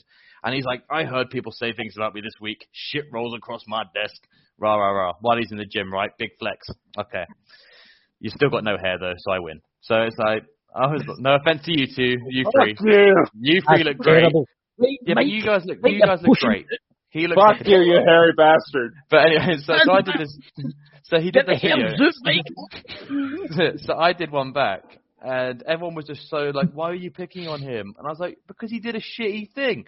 And then there was this one person called Heidi, who I kind of got on with her. I liked her, which was cool. She got on with us. And then I started slating Jody Dean. And now she doesn't like me anymore. And then I did a video back to him where I copied his exact nuance. So I was like, shit rolls across my desk too. And I copied the video and I called him out for it, which I'll always do. And I remember I said to someone, I was like, Jody, public, just justify to me why you sat on someone's grave, and I'll leave you alone. If you can justifiably tell me that why you think it's okay, not privately, I want you to do it on here, so people can see your justification. Then I'll stop talking shit about you online. I'll stop being honest about my opinion of you. And along the whole, nothing ever happened. Obviously, he didn't get back to me. I don't expect him to, which is why I know I can say all this shit, because I'm too small for him to give a shit about it, which is great. So everyone will be like, why are you shitting on Jody D? And they'll tag him and stuff. And I'll never get a response because I'm not big enough for him. I've only got 300 subscribers. What's he going to do to me? If he says my name, I'll probably earn people. So he doesn't want to fucking do it. But anyway, there's, shout out to the debunking channels, man. I don't know why paranormal investigators don't like them. I'm a massive fan of The Shape, by the way, if anyone watches him. I'm a massive fan of his. I enjoy him. I think he's a funny dude, and sometimes he gets it wrong. Sometimes he's got stuff wrong. Yeah. I bet he owns up to it. Someone pointed out a mistake he made in a video, and in the next video, he was like, I made this mistake on this video. Like, he owns his dickery. He really owns his dickery. He does. And he knows that people are going to hate him for what he does. Yeah. And he does tell you, don't go over there and attack the channel. This is just me fucking around, right? But he's entitled to debunk a video. And, if I ever end up on there and he tries to debunk one of mine, then fine. So be it. If he can debunk it and it's not paranormal, and I can be like, well, actually, I can see how he came to that conclusion. Fair play to the guy. If he says that I'm faking stuff, then it's bullshit, because I don't. But I like him, and I think he's funny, and I think he's earned my respect of the way he does deal with debunking videos. He's getting a bit funny now. He does these weird animations at the beginning of videos now, which makes me laugh. But I don't see why. If you're a real investigator, you shouldn't be upset that there's debunking channels. You should welcome debunking channels, because I love him. I don't like Angry Cajun. I think he caused a lot of shit for no reason, considering the fact that people called him out for a video he did where he faked the video. So he's a douchebag. Yeah, and he doesn't come across as a likable person. If the Shape became an investigator, or maybe he is one, and we just don't know who he is. If he was doing investigations, and he is, by the way. I can imagine he is, yeah. Yes. And if someone debunked his video, I don't think he'd be pissed that someone tried to debunk his video. He I wouldn't think be. he'd be like, oh, okay, cool, that makes sense. As long as he knows he didn't deliberately do it, then I think it'd be sweet. So I welcome debunking channels. I think they're cool. Rick Debunks was a good one, or Exposed as he called himself. I know he got into some beef and got kicked off the platform. I don't even know if he's still there anymore. I haven't seen anything from him. So I know that he got through some shit. But you should welcome this. If you are scared to be debunked by somebody, that means you're doing something wrong. Hell, I'm honored to be on somebody else's show, for God's sakes, for anything. So, I mean, again, I'd probably gain from doing it, so it would be funny. But again, everyone's entitled to do this. I welcome people to go watch my videos and Well, come if to their any own of the people, conclusion. if any of these channels are listening to this video in the future, want to come onto our channel, please message us, and we will arrange it for Lex Paranormal and Mike the Naked Bigfoot. oh my God. They're cool, but I like them. I've caught some stuff that I can't explain. Zach If they Bagans, think they mate. can, then they can do that for me. That's fine. They're entitled to that opinion, and I would, I'm not going to take it off somebody. It's, I have said to people before, when I put up a video, I keep the raw investigation footage for a month after I've done the video, before I get rid of it to make space for new ones. So in that time frame, if someone comes to me and says, "Oh, it's faking gay, you did this," and I was like, okay, cool. Are you in the UK? Yeah. Okay, let's meet. I'll bring my laptop. I'll bring the file. You can. It's going to be about 16 hours long, but feel free to watch as much of it as you want. I don't turn my camera off, so feel free to go through it and find where I did it and whatever. If they can't and they change their mind, great. If they find out something in the video that could be like, well, actually that cupboard was open at the beginning, and I'm like, oh, okay, cool, good spot. I didn't know that. Well done. So I'm happy to do that. And if you're not in the UK, if you've got a file thing big enough for me to send it to you, I can send you the raw file, because I keep them for a month after a video goes up, because it gives people time to digest what they see. And if they want to call me a faker and call me out on anything, then I'm happy to refute it. I've got a rebuttal. I've got the live footage. I've got the whole thing unedited for you to go through. So I welcome people to try and... I have someone who messaged me the other day, actually. They watched a video of mine. And there's a bit in a video where I thought you could hear a baby crying in the woods. Mm-hmm. And someone messaged me and they're like, oh, actually, it could be this animal. And I was like, oh, I never thought of that. I don't think they can make that sound. And I went on YouTube and I Googled like all the sounds from this animal. And I was like, you know what? It could be. Now, I'm not going to take the whole video down and re-edit the animation because you found something. What I will do, though, is say on Twitter, look, dude, for this at 11:39 in this video, this sound that I thought was a baby crying, thanks to this person, I now know was this. And it's cool. I'll acknowledge where I've made a mistake, because we're humans and we make mistakes. I'm going to hear something that probably doesn't sound the same to you guys. Maybe I do get affected by pareidolia. Maybe something does sound something to me because I think it's going to, So when I get told otherwise, if I'm happy to do that. So I don't have beef with people that debunk it. If you don't believe in it, you don't believe in it. I can't force you to. Yeah. It's my belief that I'm catching paranormal stuff because I'm trying to catch paranormal stuff. I believe in this stuff. So I'm not going to, if it's obvious, like I've got a window open and the door blows shut, I'm not going to deny that the wind blew the door shut. But, so, Lex, I have an important question for you. Mm-hmm. We need to clear something up right now, seriously. I mean, I'm being serious. Mm-hmm. Have you ever had sex with Lucifer? Oh, shit. How the fuck did you know? Hail Satan. I don't remember giving you that video. Well, that was me dressed up in a red, unitard. But do you want to know a secret, Mike? I knew it was you the whole time. Very good. I hope it was as good for you as it was for me. So. It was great for me, man. Hey, could the two of you stop? Could the two of you stop this? Because you're getting Dakota, my co-host here, very excited. I will tell you a great person to. Sorry to go back on topic. I'll give you a great person to talk to or listen to is what's his name? Kenny Biddle, I think his name is. I had him on my show once, and he doesn't believe in the paranormal. But he's great at talking through how they do this stuff and some of them. And also, if another bit of advice, stop using SLS cameras because no one's going to believe them. Even if you do find stuff on them, the way that people can just mask a video and overlay a video, it's just not worth doing because you're going to be spending all day fighting people over it because it's not accurate, and anyone who uses them now, everyone just hates it.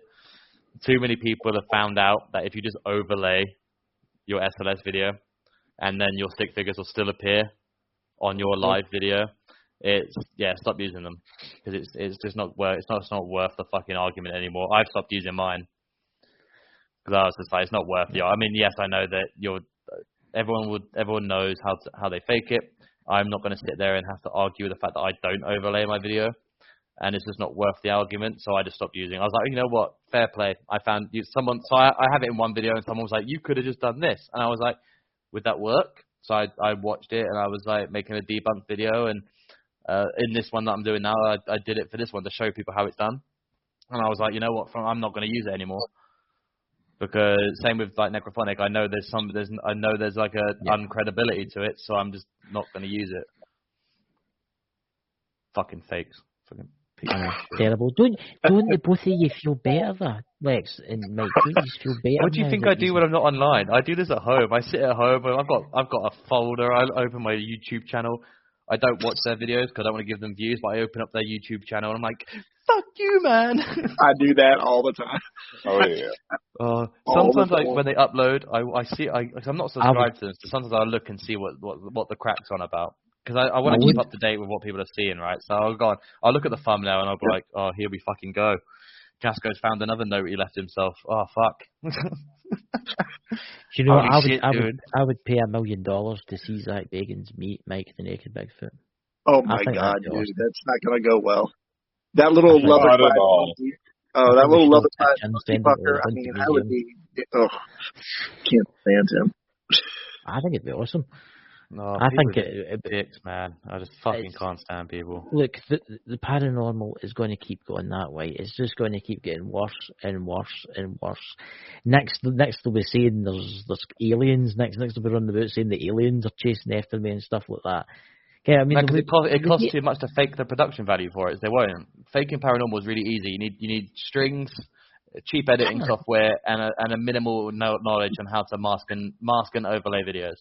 Then you can fake a paranormal video. Minimal Lots effort. of fishing line, tons of fishing line. You don't want to, and fishing line is cheap. You don't want to go online and buy visual effects software that you have to spend shit tons of money on to put a realistic looking spaceship in the sky. It's just not worth it. See, the thing is, right, I've seen footage of UFOs that look fucking amazing, right, and they're meant to be real, right, but then I've seen CGI spaceships, right, that you can tell's fake, but folk fucking believe it. But the first way to tell it's fake is that it's 2022 and it's still filmed on a pixelated potato. That's how you know it's fake. It's filmed on a flip phone. I can't afford the new iPhone. Well, guess what? I had the iPhone 5, 6, 7 years ago, and the camera was still better than that one. So yeah, I know. You can't. Cameras are too good nowadays to still have an excuse for this fluttery. But it's because I'm zoomed in really high.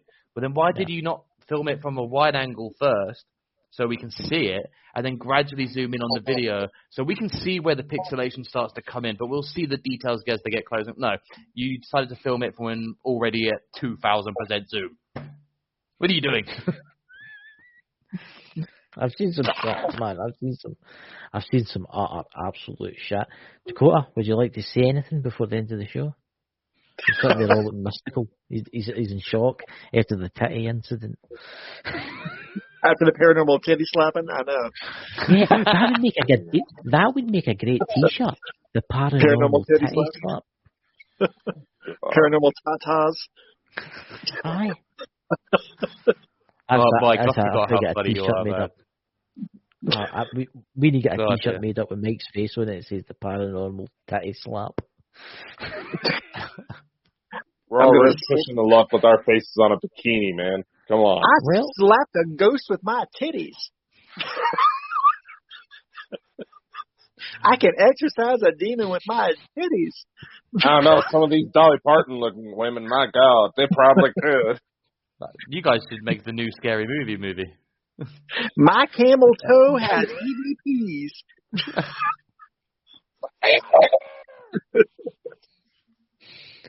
Oh my God! I just don't know. I can communicate with ghosts with my queef. This thing. I'll shut up now. People are actually questioning if Mike's actually naked in the videos in the chat. probably is. I know, my God. He doesn't get naked as far as I know. Oh, that's why he zoomed in so much. Yeah. I bet That's just he a is. joke. Come on. This is another thing. People don't really investigate. We're just going to make fun of this situation right here.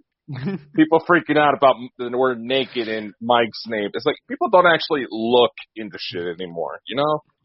No. That's part of the problem that allows all these fakers to prosper I've so explained well. my name. I've explained that name so many times, but I just let people go with it. Go, yeah, I have my dick swinging out right now. So Can I take a guess what it means? Because I haven't heard you explain. Can I take a guess? Judging by the fact that it's called the naked Bigfoot, I'm assuming this is in relation to Bigfoot's covered in fur, and you're not. Am I right? Yes, very good. Is that? Am I right? So you're a That's naked part In the Bigfoot. ballpark. That's Okay. part of it. Part of it. I mean, Jesus, it's just funny to watch. I was like, really? It's like They're not. I was gonna subscribe to, but the word naked threw me off. I was like, he's not actually nude, dude. It's I flash YouTube. my shit, dude. I flash my shit all over the camera like Sharon Stone. I mean, it's all over the place. I mean, Mike and Mark the house naked. I showed someone's worry bum once about on YouTube and they got banned. But Oh, God. By the way, if Sharon Stone is watching this, call me.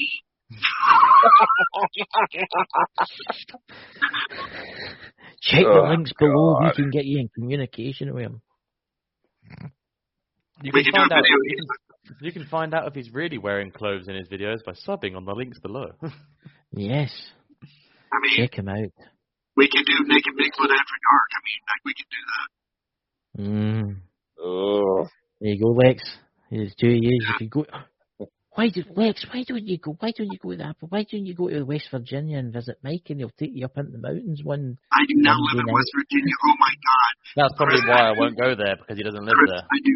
West Virginia, no. West Virginia No. is evil. I do not live in West Virginia. Right. New York State, then. Yeah, Smith family's in the chat promoting their OnlyFans, so why the hell not? This episode's already off the rails. Do you know how many times whenever I use the hashtag Naked Bigfoot on Twitter, how many times OnlyFans.com contacts me every fucking time I use that hashtag? What the fuck? We can help promote your videos, Naked. Oh my. Oh, my God. I mean, I can do it. I mean, Oh, the internet nowadays, man. I can't. Have you noticed that everyone who's a girl nowadays seems to be an OF model? yeah. And it's like, why? Yeah. Like, I don't have anything against people that do that kind of stuff. Like, you do you, honey. I don't give a shit. But it seems like everyone's doing it now. Like, I can't. Like, I got rid of TikTok for that reason. Yeah, there's a lot of paranormal titty smackers on there, too, so. I was just like, I can't be bothered. I was like, why, man? Like, this was an app for kids to dance to, make dance videos, be cool on it, do these stupid fucking dances and whatnot. But And there's now every dude, time there's you scroll down, dicks, it's ass, and fucking titties everywhere, yeah. everywhere, man. TikTok The goes off of fucking your play. search history there, Lex. You may be incriminating Yeah. yourself. Everyone I watch is fucking paranormal dudes. That's who I had on it.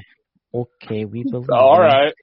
Mm-hmm. I just don't get Is there it. still are there still people in the chat room watching this? Yeah, there is. Shockingly, yes. Here's paranormal fake people are just as annoying as OnlyFans people. There you go. You're just as fucking cretinous and annoying. I don't give a fuck about your content. There you go. I'd rather get a proctology exam from Freddy Krueger than watch some of their shit. So. And some of the people, man. I mean, chicks are smart, man. Chicks are smart. There's a thing I saw on Reddit the other day where someone was kicking off at an OnlyFans girl, and it made me laugh. He was like, I subscribed to this person, and it was just her Instagram page, but she was getting paid like $100 for the subscription, and I was like, that's how they get you. It just showed me that it was like word, like picture for picture. It was her Instagram page on OnlyFans. It was amazing, and I was like, yeah. But this, I mean, it's the thing. They know that dudes will buy it. That's why it's not their fault really. But it is still annoying. But it was just made me laugh, and I was like, well, stop buying OnlyFans as things then. Just don't, and then Dude, you'll be I'd probably be a fine. fucking millionaire if I did OnlyFans and just took some of the pictures and go, hey, if you want to see my vagina, join the Naked Bigfoot's OnlyFans. Chicks have it made, man. I mean, the money they make off of it. I know. I can see why they're all doing it. I mean, not all of them are making that much money. Obviously, there are some people that have made it because they think they're going to make that much money, and it must be so bad to the self-esteem when they don't even make anything, when no one subscribes to it. They show everything. I mean, they pretty much shove the camera up their cooch and they make no money. Oh my god, it just makes me laugh. I was like, oh, I mean, and they still put it in their Insta bio. They're like, oh, I'm an OF girl. No, are you? Or did you just make an account? No, you showed us pictures of the Batcave, honey, and nobody paid for it. It's just this fucking generation of people, man. Like, what happened? 10 years ago, I know. Chicks wouldn't want to do this to themselves. I mean, some would do it. I sent dick pics to people when the internet first started up good. I've been one of the founders of the dick pic movement. So the dick pic movement. Naturally, that didn't live on very well. So short. But it was really hard to live up to Mike's pre-game when he did it. People still ask, you're the naked Bigfoot. Can we see your little foot? Sure, but it ain't too little. I mean, here's the most recent dick pic I have. I mean, good. Okay, but just remember, it's been kind of cold. When it's cold, it's still impressive. I mean, when it gets if I should say so myself. It'll put your eyes out, dude. It'll go across the room on your ass. If you want to see that, don't forget to subscribe to Mike's OnlyFans. Ron Jeremy did selfies with my penis. I'm just saying. He was impressed. He was greatly impressed by it. Oh my lord! Oh my god! I love this, by the way, because in about 200 years' time, if the humans have obliterated themselves, the people of that time will look back upon this video. Oh, we deserve to have been fucking killed off at this rate. Jesus Christ! Oh, what a waste of human potential we've become. I know. Yep. Hey, I'm old and retired. I can get away with this shit now, so. There was a thing they were going to send a thing up into space with nudes on it. I mean, I show nudes to aliens. They're like, dude, I mean, I sent out so many dick pics into the atmosphere. I mean, there's got to be somewhere on some planet somebody's looking at my dick right now. So. I used to be a cybercamp, so. They haven't come here. They must be afraid of it because they haven't come to try to touch me yet. So. Apparently, that's why they've not been around, eh? Exactly. That's why the aliens are not invading, because my dick scares everybody. It scares all the aliens away. Oh, Lord above. My milkshake does not bring the aliens to the yard.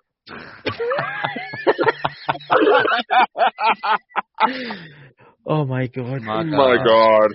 This is just ridiculous. Am I going to get sued? Probably. Fuck it. Who sung that song? Who wrote that song? I actually know that name. I used to sing that. I actually danced naked outside during a party one time. It was really fucking cool too. I mean, I had my shit swinging in the wind. I was bruised in places I didn't get bruised at. So.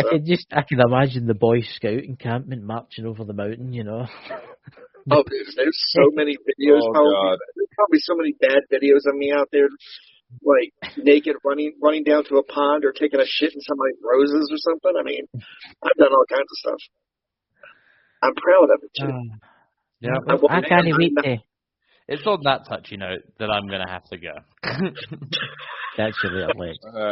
It was good having you on, Lex, honestly. I just needed to pop in and just tell people that fakes are pieces of shit. Yeah. Anytime you need me to spread that message, boys, I'll come back and do it. Alright. Well, catch you later, bud, and thanks. I love you guys. I'll see you soon. We're going to put an X-rated channel on the fucking TV network. Oh my god. Well, anytime you want me on to talk about my dick, you can always hit me. Ciao. Actually, Lex. That's what we'll do. We'll bang out an X-rated channel just for Mike. Confessions of Mike the Naked Bigfoot. Coming to the network. What is my dick doing today? We can do it. Dakota looks like he's having a nervous breakdown. So we'll end the show, ladies and gentlemen. Thank you for coming to this absolutely amazing show. And next week we have Dave Schrader coming on. So that's got to be awesome, And I'll need to get him Mike the Naked Bigfoot. I'll need to get you the autograph for him, Dude, if I could have Dave babies I want. I fucking love Dave Schrader. He can do whatever he wants to do. We'll see. And he just canceled on us. He's getting visions if you're running towards him. And ironically, he was at a Bigfoot event this weekend in Oregon. There you go. You need to do a spell tonight.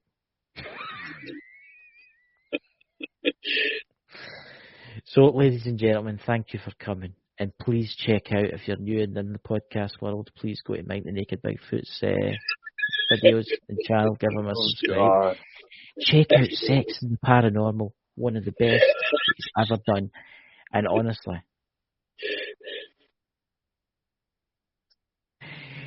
check out Sex and the Paranormal, one of the best videos that Mike has ever done. And I think everybody should enjoy it. So, catch you all later, guys, and thank you for coming.